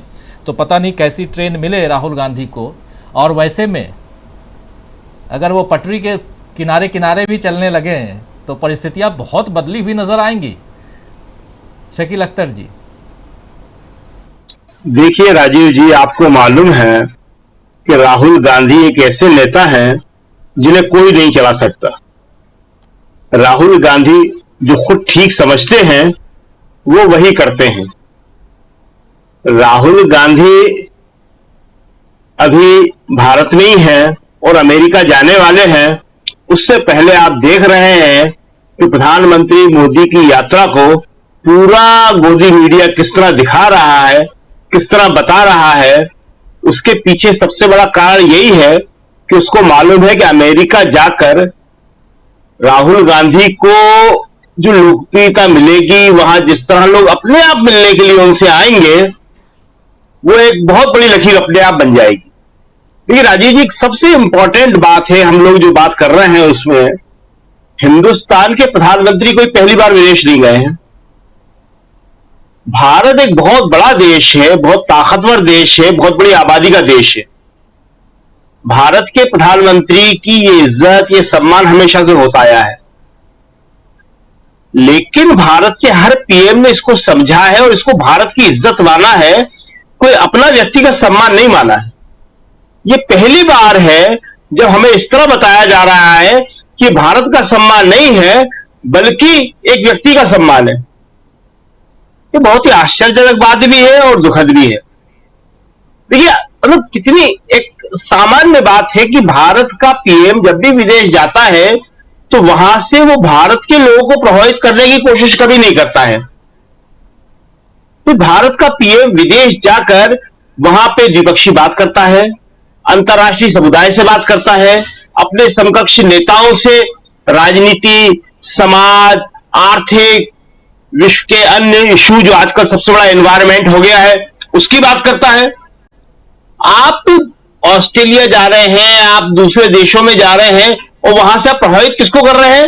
हमारे हिंदुस्तान में बैठे हुए लोगों को और अपने टीवी चैनलों के माध्यम से। ये बहुत ही आश्चर्यजनक बात है कि इन सब की जरूरत आपको क्यों पड़ रही है? आपका काम जो वहां है वो क्या है?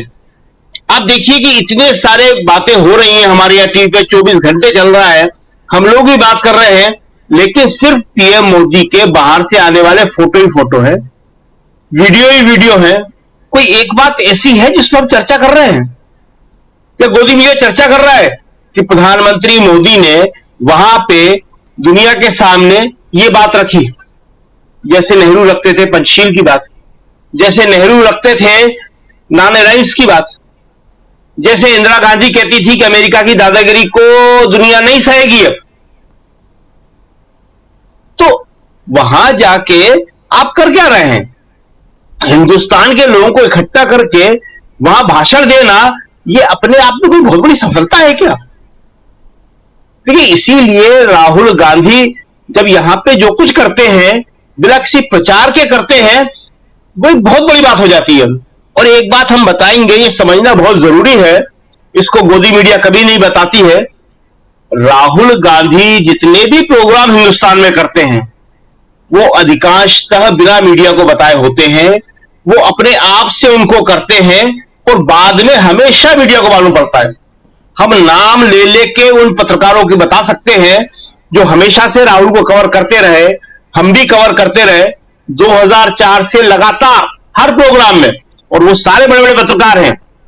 और रातों को हम लोग जागते थे और जो हमारे सोर्सेस थे, जो हमारे दूसरे कांग्रेस के लोग थे, उनसे कहते थे कि भाई रात को राहुल और कहीं जाए तो हमें बता देना। लेकिन अधिकांशतः ऐसा होता था कि हमें नहीं मालूम पड़ता था और सुबह मालूम पड़ता था कि राहुल किसी दलित के घर चले गए हैं और वहां जाके उन्होंने खाना खाया, जबकि उन लोगों के लिए बताना आसान था। मगर राहुल कभी भी ये नहीं चाहते।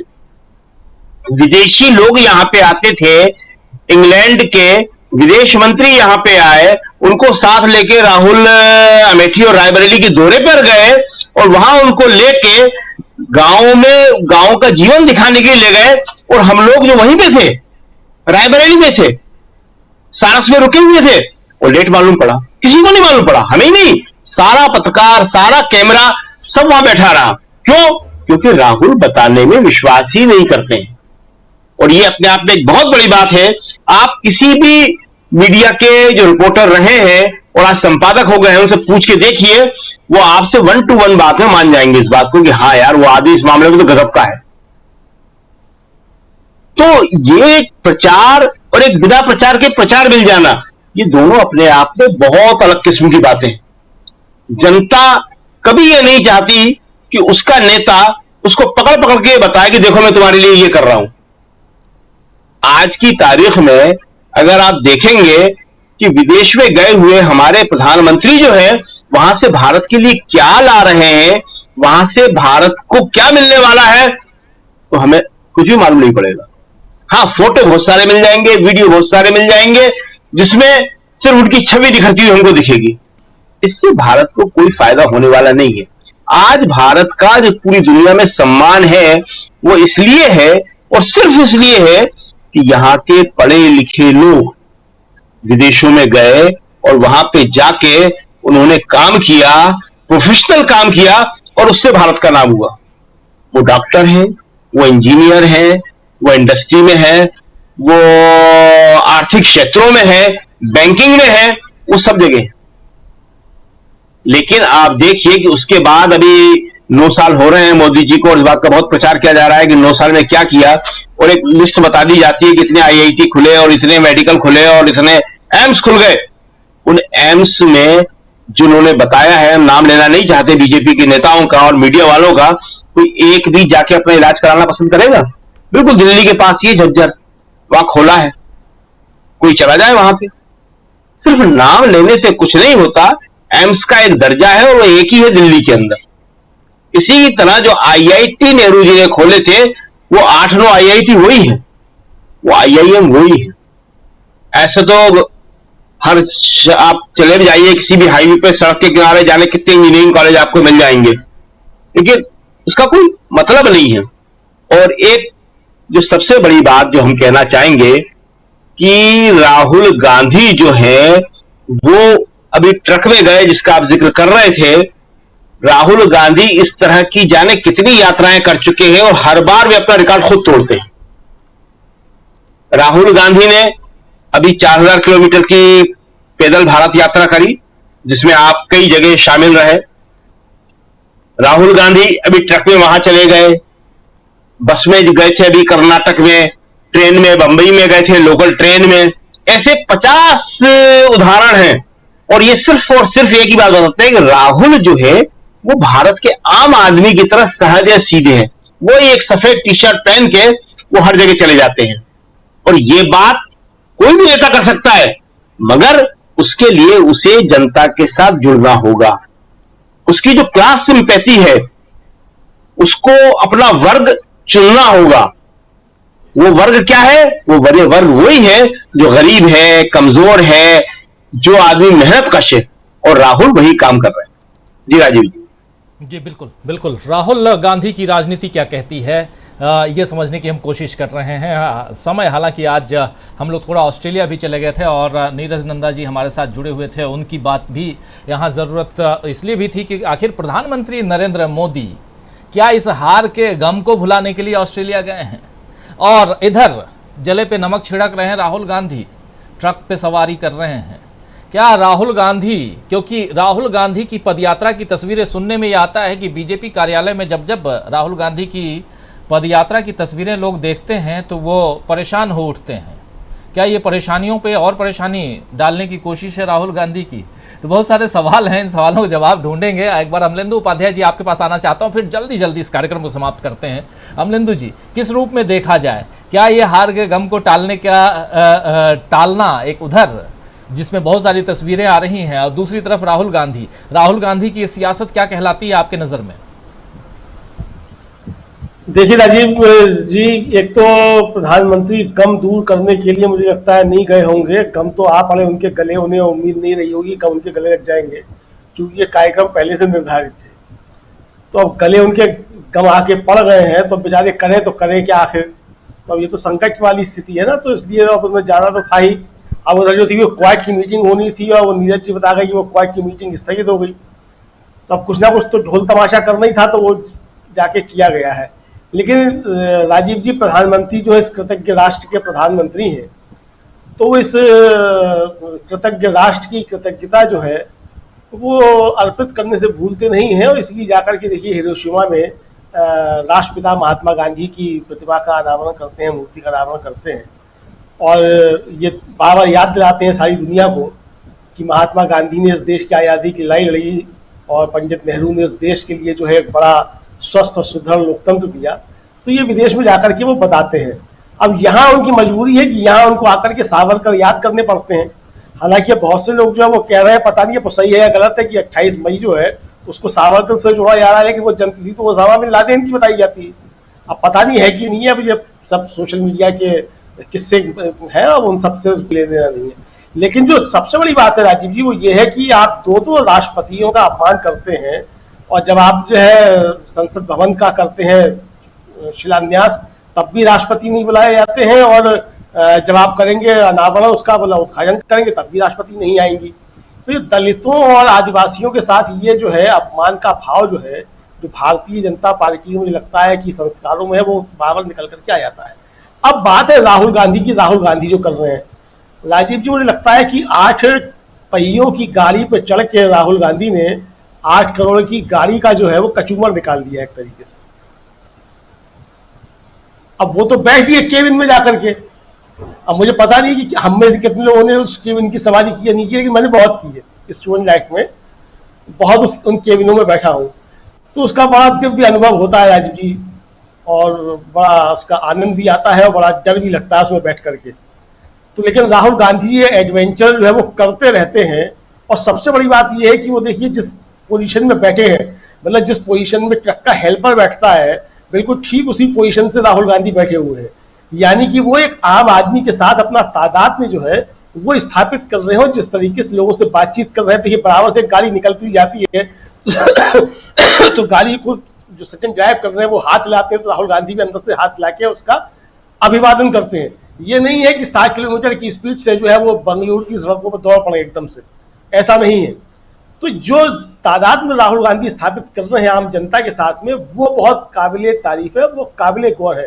मुझे लगता है कि भारत की राजनीति जो पिछले 25-30 सालों में जो बहुत तेजी के साथ बदली है, और इसके ऊपर जिस तरीके से आर्थिक उदारीकरण का जो प्रभाव पड़ा, उसको राहुल गांधी जो है वो जो असली राजनीति भारत की हुआ करती थी उसकी तरफ वापस लेकर के जा रहे हैं कि अगर आपको राजनीति करनी है इस देश के अंदर, तो आपको आम जनता के बीच रहना होगा, जनता की बात सुननी होगी, समझनी होगी।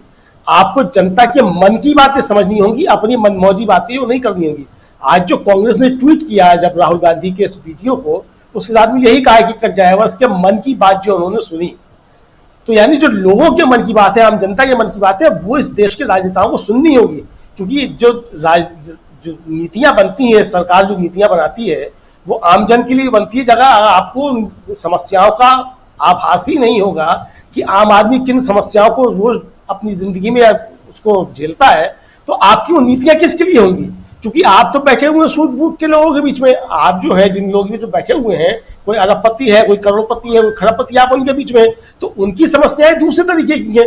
उनकी समस्याएं है कि किस तरीके से टैक्स की चोरी करनी है, किस तरीके से टैक्स बचाया जाना है, किस तरीके से जो है गरीबों का शोषण किया जाना है। तो आप देखिए यही जो मूलभूत अंतर जो कांग्रेस की नीतियों में और भारतीय जनता पार्टी की नीतियों में, सरकारों में है, वो आप देखेंगे कि किस तरीके से जो है वो ये सरकार आती है तो श्रम सुधारों के नाम पे सबसे पहले जो है काम के घंटे बढ़ाए जाते हैं, हड़तालों पे प्रतिबंध लगाया जाता है मजदूरों की, तो ये जो है मूल अंतर जो है वो ये मूल अंतर आता है कि जो लोग दशहरे के दिन जाकर के देशी घी की खिचड़ी खाते हैं और गुरु दक्षिणा लेते हैं सेठों पूंजीपतियों से, तो वो काम किसके लिए करेंगे?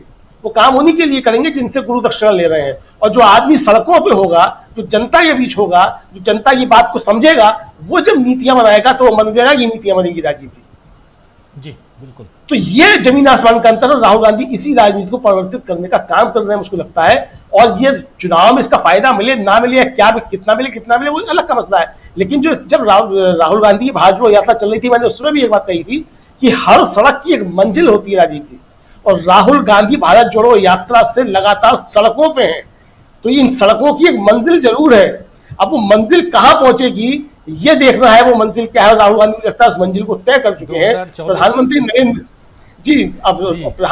मोदी जो है वो लगातार हवाई यात्राओं में है, तो हवाई यात्राओं की मंजिलें नहीं हुआ करती हैं, उनके जो है वो एयरबेस हुआ करते हैं। ये जी बिल्कुल, ये 2024 शायद मंजिल है। समझना चाहता हूँ प्रोफेसर अखिल स्वामी जी, आपके पास आना चाहता हूँ, क्या एक नए वोटर वर्ग को तैयार कर रहे हैं राहुल गांधी? ये माना जाए राहुल गांधी की अभी तक और खासकर भारत जोड़ो यात्रा से लेकर के अब तक की जो भी उनकी राजनीति रही है, काम करने का जो तरीका रहा है, क्या एक नए वोटर वर्ग को तैयार कर रहे हैं जो छिटका हुआ बिदका हुआ मान लें, और ख़ासकर उस वर्ग में, और उसका एक छोटा सा नमूना जो है वो कर्नाटक में देखने को मिला भी है, ये माना जाए? और अगर ऐसा है तो फिर सियासत की एक नई तस्वीर हिंदुस्तान में देखने को मिलने वाली है 2024 में।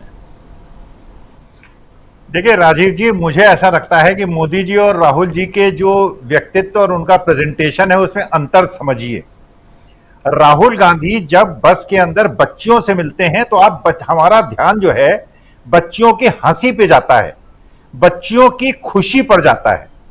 जब वो जोमेटो और स्विगी वालों के साथ बैठते हैं तो हम देखते हैं कि जो गरीब आदमी है, जो अच्छे जीवन का यापन कर रहा था, संघर्ष कर रहा है, उसकी तरफ जाता है। राहुल गांधी केवल उनके साथ बैठ के उनकी खुशी को दिखाते हैं, अपने को प्रोजेक्ट नहीं करते हैं। मोदी जी के साथ समस्या यह है कि जब आप मोदी जी को देखते हैं तो आपको अगल बगल कुछ नहीं दिखता, आपको ईश्वर भी नहीं दिखते। मैं राजीव जी केवल एक बात कहना चाहता हूं, मेरे साथ होता है, बाकी लोगों के साथ भी होता होगा शायद। केदारनाथ बद्रीनाथ जब मैं जाता हूं, किसी भी सिद्धपीठ में जाता हूं, मेरी आंखों से आंसू गिरने लगते हैं। अब मुझे खुद नहीं समझ में आता क्यों गिरते हैं। जब मैं महसूस करता हूं कि यार देखो, परमेश्वर तुम हो नहीं हो, पत्थर हो क्या नहीं हो, लेकिन तुम्हारे दरबार में सब भिखारी हैं। कितना पढ़ा लिखा है, गरीब है, अमीर है, खाना मिला है नहीं मिला है, बड़ी गाड़ी में आया है, छोटी गाड़ी में आया है। लेकिन मोदी जी के साथ मुश्किल यह है कि जब आप मोदी जी को परमेश्वर के साथ भी देखते हैं तो आपको लगता है परमेश्वर तो पीछे हो गए, मोदी जी आगे हो गए। यह है प्रोजेक्शन, यह है व्यक्तित्व। राहुल गांधी अपने व्यक्तित्व को पीछे रखते हैं और जिनके साथ खड़े होते हैं, आज ट्रक ड्राइवर के व्यक्तित्व को उभार रहे हैं। जो ट्रक ड्राइवर उनके साथ 10-12 बैठे हुए हैं, जिनके साथ बैठे हैं, उनको प्रोजेक्ट कर रहे हैं, अपने को प्रोजेक्ट नहीं कर रहे हैं, आपको आइडेंटिफाई कर रहे हैं। मोदी जी अपने को प्रोजेक्ट करते हैं और बाकी सबको बैकड्रॉप में डाल देते हैं। जी जी, मोदी जी अगले सीट पे। आना चाहता हूं प्रशांत टंडन जी आपके पास। प्रशांत जी, थोड़ा सा एलोबरेट कीजिए कि राहुल गांधी की जो ये राजनीति है, इस राजनीति में जो सफ़र है या राजनीतिक सफ़र कह लें, इस सफ़र में, और जो अभी अमलेंदु उपाध्याय जी कह रहे थे कि ये जिस सफ़र पे निकले हैं, जिस राह पे निकले हैं, मंजिल तक तो पहुंचना ही है, लेकिन मंजिल से पहले जो कुछ चुनाव हैं, जिसमें कर्नाटक का चुनाव हो गया और बाकी भी चुनाव हैं, इन चुनावों के लिहाज से राहुल गांधी का जो ये पूरा का पूरा जो एक तरीका है राजनीति का, ये क्या मध्य प्रदेश, छत्तीसगढ़, राजस्थान, इन सब को प्रभावित करेगा?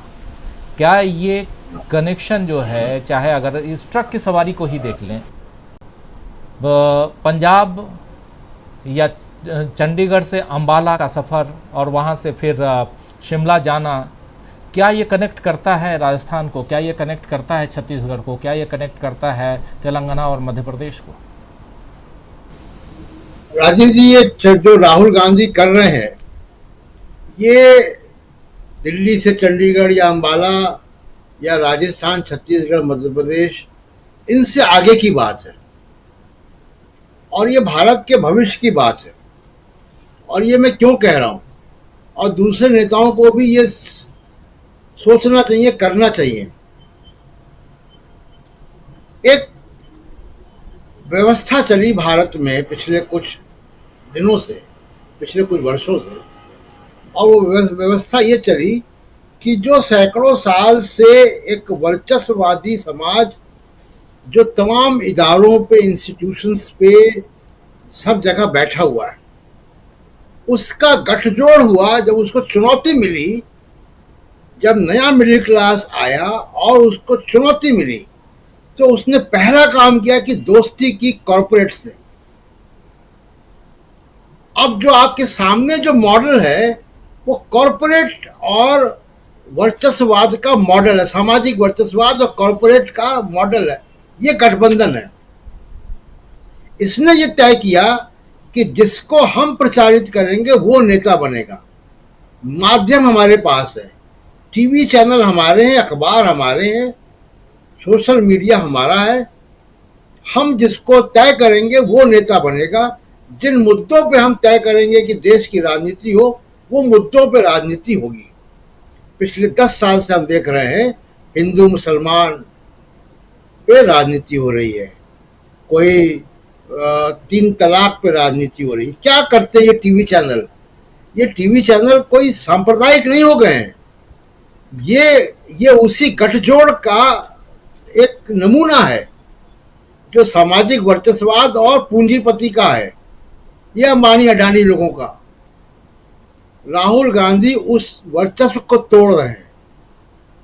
राहुल गांधी ये तय कर रहे हैं कि तुम्हारे मीडिया से या तुम्हारे ये सिस्टम से मैं बाहर का आदमी हूँ, और वो डायरेक्ट जाके कनेक्ट कर रहे हैं।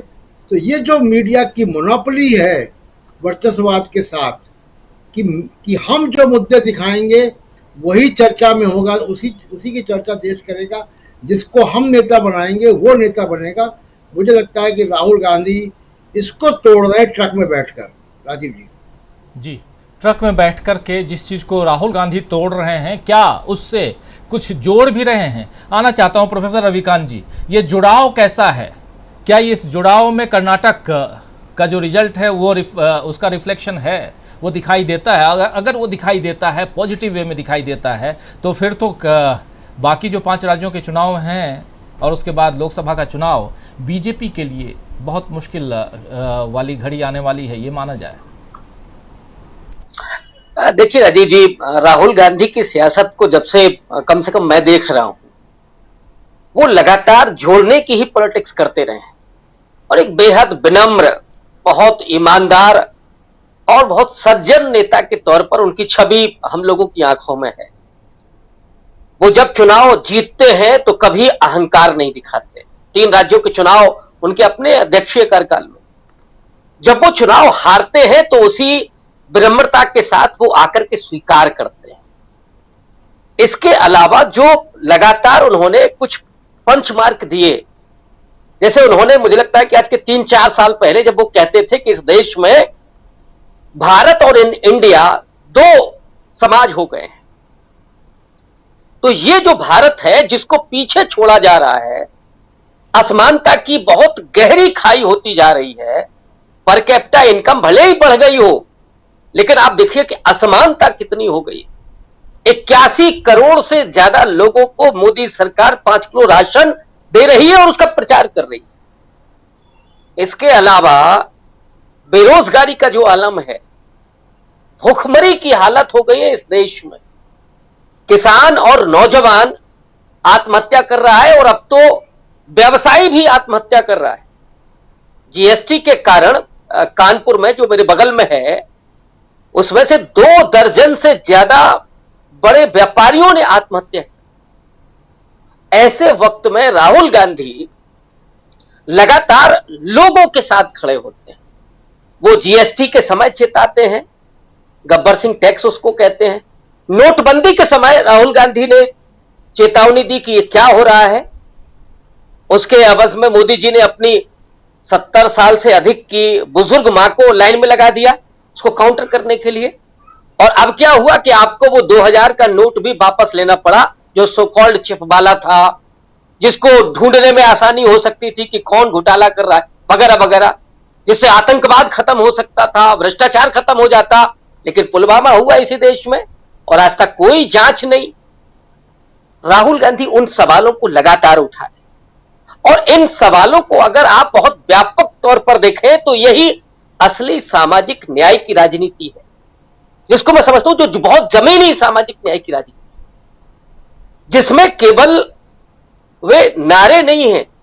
और इसीलिए आप देखिएगा कि राहुल गांधी केवल जातिगत जनगणना की बात नहीं कर रहे, राहुल गांधी उससे आगे बढ़ करके उन मसलों की बात कर रहे हैं कि आरक्षण आपको एक तो 50% की जो सीलिंग है वो हटाना होगा और 75% की कर्नाटक में बात हुई थी। तो जो दलित और आदिवासियों की जो जनसंख्या बढ़ी है उस एवज में आपको आरक्षण का करना होगा। जुडिशरी में उनका प्रतिनिधित्व चाहिए, निजी सेवाओं में उनको भागीदारी चाहिए। ये जो सवाल है बुनियादी, वो दलितों से जोड़ते हैं, पिछड़ों से जोड़ते हैं, आदिवासियों से जोड़ते हैं, महिलाओं से जोड़ते हैं, किसानों और मजदूरों के साथ गरीब लोगों से जोड़ते हैं। ये ट्रक ड्राइवर कौन है? राजीव जी, मैं तो उस बुंदेलखंड के बहुत पिछड़े इलाके से हूं जहां मैंने सालों ट्रक में बैठ करके यात्रा की है, क्योंकि 10 रुपए में हम उस दूरी को पार कर लेते थे जो बस में हमको 50 रुपया लगता। वो ट्रक ड्राइवर जो उसी पर जिंदगी उनकी चली जाती है, लेकिन अपने बच्चों को सपना दिखाना चाहते हैं कि हमारे बच्चे को ट्रक ड्राइवर ना होना पड़े। लेकिन आज की तारीख में क्या है कि उनका रोजगार भी जा रहा है, डूब रहा है, उनको आमदनी कितनी हो रही है। और दूसरी तरफ उन धन्ना सेठों को बढ़ाया जा रहा है, अंबानी और अडानी को। राहुल गांधी ने इसको भी कहा था कि ये केवल हम दो और हमारे दो की सरकार है, ये सूट बूट की सरकार है, इसको गरीब लोगों से कोई लेना देना नहीं है। तो राहुल गांधी, इसलिए मैंने कहा कि जननायक के तौर पर आपको दिखाई पड़ रहे हैं। और आने वाले वक्त में जब इतिहास लिखा जाएगा इस समय का, तो लोग और आने वाली पीढ़ी बड़ी जिज्ञासा के साथ राहुल गांधी की इन किस्से कहानियों को, इन तस्वीरों को, इन वीडियो को वहां से निकाल करके देखेंगे कि एक ऐसा राजनेता जिसकी ये विरासत, जवाहरलाल नेहरू की विरासत, जिन्होंने अपने पूरे देश के लिए सब कुछ कुर्बान कर दिया, और वो भी उस वक्त जब फासिस्ट सत्ता एक तरह से काम कर रही थी। वो कभी ट्रक में, कभी बस में, तो कभी किसानों के लिए धक्का खाते, कभी एक दलित लड़की के बलात्कार और उसकी हत्या के बाद पुलिस से धक्का खाते हुए वो व्यक्ति सड़क पर चल रहा था। उसके पांव लहूलुहान हो रहे थे, लेकिन वो लोगों के लिए खड़ा था। यही राहुल गांधी जननायक के तौर पर उभर रहे हैं, और यही किस्से कहानियां मैं फिर दोहरा रहा हूं कि वो इस देश की तकदीर और तस्वीर को भी बदलने वाली साबित होंगी। जी, तकदीर और तस्वीर जो है दोनों को बदलने वाली साबित होने वाली है राहुल गांधी की राजनीति। राहुल गांधी की राजनीति और उसमें भी जो कुछ भी कर रहे हैं उस पर हम चर्चा कर रहे हैं। आखिरी कमेंट चाहूँगा, क्लोजिंग कमेंट शकील अख्तर जी आपके ज़रिए समझना चाहूँगा, राहुल गांधी की जो नई सियासत है ये क्या बहुत ज़्यादा परेशान करने वाली है 2024 तक, और इसमें जो विपक्षी एकता की गांठ जोड़ने की कोशिश हो रही है वो कहां तक और परेशान करने जा रही है सत्तारूढ़ दल को, जरा बताइए। देखिए, बिल्कुल सही कहा राजीव जी आपने कि ये परेशान करने वाली है, मगर हम इसमें यही कहेंगे कि 2024 तो अभी दूर है, वो अभी से परेशान करने लगी। अभी जो है महाराज साहब शिवपुरी में हाथ जोड़कर जनता से माफी मांग रहे हैं। महाराज साहब मतलब ज्योतिरादित्य सिंधिया जी, वो मंच के ऊपर हाथ जोड़कर सिर झुकाए खड़े रहे, और जो देखने वाले थे उन्होंने ये बताया कि ऐसा लग रहा था कि वो अब रोने वाले हैं, कह रहे थे मुझे माफ कर दीजिए। उनके पूर्वजों ने ग्वालियर चंबल संभाग में हमेशा राज किया, चाहे वो कांग्रेस में रहे हो, चाहे बीजेपी में रहे हो। जिसको वो चाहते थे वो जीतता था, जिसको वो नहीं चाहते थे वो नहीं जीतता था। लेकिन आज स्थिति ये हो गई है, ये राहुल गांधी की सियासत है कि महाराज साहब को महाराज साहब ही कहा जाता है, उनको ग्वालियर चंबल के इलाके में हाथ जोड़कर माफी मांगना पड़ रही। क्यों? क्योंकि राहुल गांधी ने बड़े स्पष्ट शब्दों में ये कहा है कि ज्योतिरादित्य सिंधिया को कांग्रेस में वापस नहीं लिया जाएगा। राहुल आमतौर पर किसी के लिए ऐसा नहीं कहते, इससे पहले किसी के लिए कहा भी नहीं, और उन्होंने इसका कारण बताया। उन्होंने कहा क्योंकि वो पैसा लेकर वहां गए हैं, इसलिए उनके वापस आने का कोई चांस यहां पे नहीं है। दूसरी बात जो उन्होंने कही वही बहुत इंपॉर्टेंट है, जो भी कभी नहीं कहते वो, कि मध्य प्रदेश जो है कांग्रेस जीत रही है। तो ये जो कॉन्फिडेंस है ये उनके मध्य प्रदेश दौरे से ही आया है, जब वो यात्रा में वहां गए थे। और उसके बाद आप देखिए कि स्थिति इतनी बदल गई है कि बीजेपी के लोग वहां पे कांग्रेस ज्वाइन कर रहे हैं, महाराज साहब माफी मांग रहे हैं, और 2024 तो दूर है, 2023 में ही मध्य प्रदेश का चुनाव होना है। वहां से अभी ज्योतिरादित्य सिंधिया को लग रहा है कि अगर वो हार गए, उनके लोग हार गए, तो उनकी राजनीति वहां खत्म हो जाएगी। दूसरी बात आपने कही विपक्षी एकता की, तो विपक्षी एकता की तस्वीर भी अब बहुत हद तक साफ हो गई है। जिस तरह से नीतीश कुमार और तेजस्वी सारे विपक्षी दलों से मिल रहे हैं, खासतौर से कांग्रेस से मिलने के लिए, खड़गे जी से मिलने के लिए, राहुल से मिलने के लिए दूसरी बार यहां आ गए, तो इससे ये स्पष्ट हो गया है कि हर दल ये समझ रहा है कि अगर अलग अलग लड़ेंगे तो 2024 बहुत मुश्किल हो जाएगा। और अगर हैट्रिक हो गई मोदी जी की, तीसरी बार आ गए, तो फिर जितने भी क्षेत्रीय दल है उनके लिए बहुत बड़ी समस्या खड़ी हो जाएगी। कांग्रेस तो बड़ा दल है, किस तरह बच जाएगी, सरवाइव कर लेगी, लड़ लेगी, और उसके पास एक जो सबसे बड़ी ताकत है वो है राहुल गांधी जैसा हिम्मती नेता जो डरता ही नहीं है। तो इसलिए कांग्रेस तो राहुल गांधी के भरोसे, राहुल गांधी के दम पे लड़ती रहेगी, लेकिन बाकी दलों के लिए यह संभव नहीं है। इसलिए आज विपक्षी एकता जो है एक तस्वीर लेती दिख रही है। हालांकि इसमें छोटी मोटी कई अड़चने आ रही हैं। कांग्रेस में कई लोग जो हैं बहुत ही ज्यादा इस बात का विरोध करने लगे हैं कि केजरीवाल ने क्या किया, लेकिन वो सारे अलग मुद्दे हैं, इनको बैठ के कांग्रेस को ही सुलझाना पड़ेगा और केजरीवाल को भी इस मामले में आगे आके अपनी उन सारी बातों के बारे में कहना पड़ेगा जो वो कह चुके हैं पहले। लेकिन हमें लगता है कि वो सारी चीजें सुलझा ली जाएंगी, क्योंकि देखिए राजनीति में कोई स्थायी दोस्त और दुश्मन नहीं होता है। शिवसेना के साथ कांग्रेस ने मिलकर महाराष्ट्र में सरकार बना ली। शिवसेना जो है उसने तो क्या क्या नहीं कहा था। शरद पवार उन्होंने 1998 में छोड़ के जाने से पहले 1999 में शायद वो गए थे छोड़ के सोनिया गांधी के शुभ, लेकिन उससे पहले उन्होंने CWC की मीटिंग में जो कहा था वो कभी पूरा सामने आ नहीं पाया। बहुत ही निम्न स्तरीय बातें उन्होंने कही थी। तो ये सब राजनीति है, इसमें सब होता था। गुलाम नबी आजाद अभी गए, वो क्या क्या बोल के गए थे। और G23 के उनके जो बाकी साथी थे वो राहुल के विरोधी आज भी कांग्रेस में हैं, और उन्होंने क्या क्या नहीं कहा। भाई मोदी को देखिए, क्या मोदी जी ने कश्मीर के अंदर महबूबा मुफ्ती के साथ सरकार बना ली, और जो उनके कहते थे नेचुरल पार्टनर है शिवसेना और अकाली दल, उनको छोड़ दिया।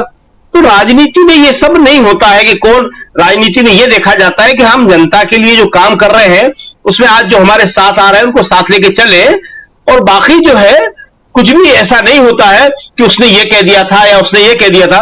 तो विपक्षी एकता आज की जरूरत है, इसको कांग्रेस भी समझेगी हमें लगता है। नीतीश कुमार अच्छी कोशिश कर रहे हैं, बाकी लोग भी समझेंगे, और जो गलतियां हुई हैं केजरीवाल से तो केजरीवाल भी उनको समझेंगे। बहुत ही सख्त शब्द उन्होंने सोनिया गांधी के बारे में इस्तेमाल किए थे, वो उनको उसके लिए अपनी जिस भी तरह होगी वो कांग्रेस से मिलकर ही वो करेंगे। इसको सार्वजनिक रूप से हम बोलना नहीं चाहते, न बोलने से कोई फायदा है। उस स्थिति को वो सामान्य करने के लिए दोनों तरफ से कोशिश होगी, तो हमें लगता है जल्दी हो जाएगी। जी राजीव जी।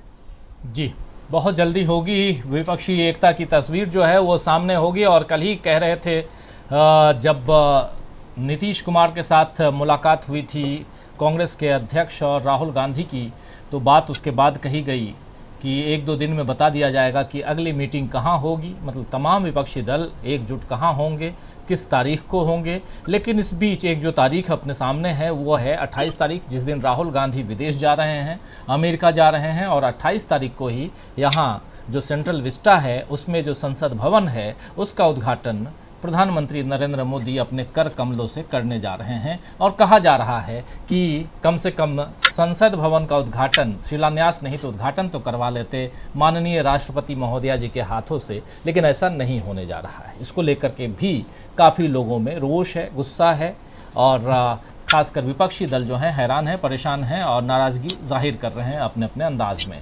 और इस बीच इससे पहले प्रधानमंत्री नरेंद्र मोदी ऑस्ट्रेलिया प्रधानमंत्री नरेंद्र मोदी क्वाड की मीटिंग में जाने वाले थे, और जब वह किसी ऑफिशियल मीटिंग में जाते हैं तो उसके साथ साथ वहाँ जो इंडियन डायस्पोरा है, जो NRIs वहाँ रहते हैं, उनके बीच वो जाने की कोशिश करते हैं। उनके ज़रिए कुछ प्रोग्राम्स ऑर्गेनाइज होते हैं और उसमें भी वो जाते हैं ताकि वहाँ मोदी के नारे लगे, थोड़ा सा उसको हिंदुस्तान में टेलीकास्ट किया जाए ढंग से। तो ये सारी चीज़ें होती रहीं, लेकिन क्वाड की मीटिंग अचानक कैंसिल हो जाती है और वो मीटिंग प्राइमरी लेवल पे आ जाती है, जिसमें प्रधानमंत्री नरेंद्र मोदी इंडियन डायस्पोरा को संबोधित करते हैं, जिसकी तस्वीर के बारे में हमारे साथी शुरुआत में वहीं मेलबोर्न से जुड़े हुए थे नीरज नंदा जी, वो आपको बता ही रहे थे।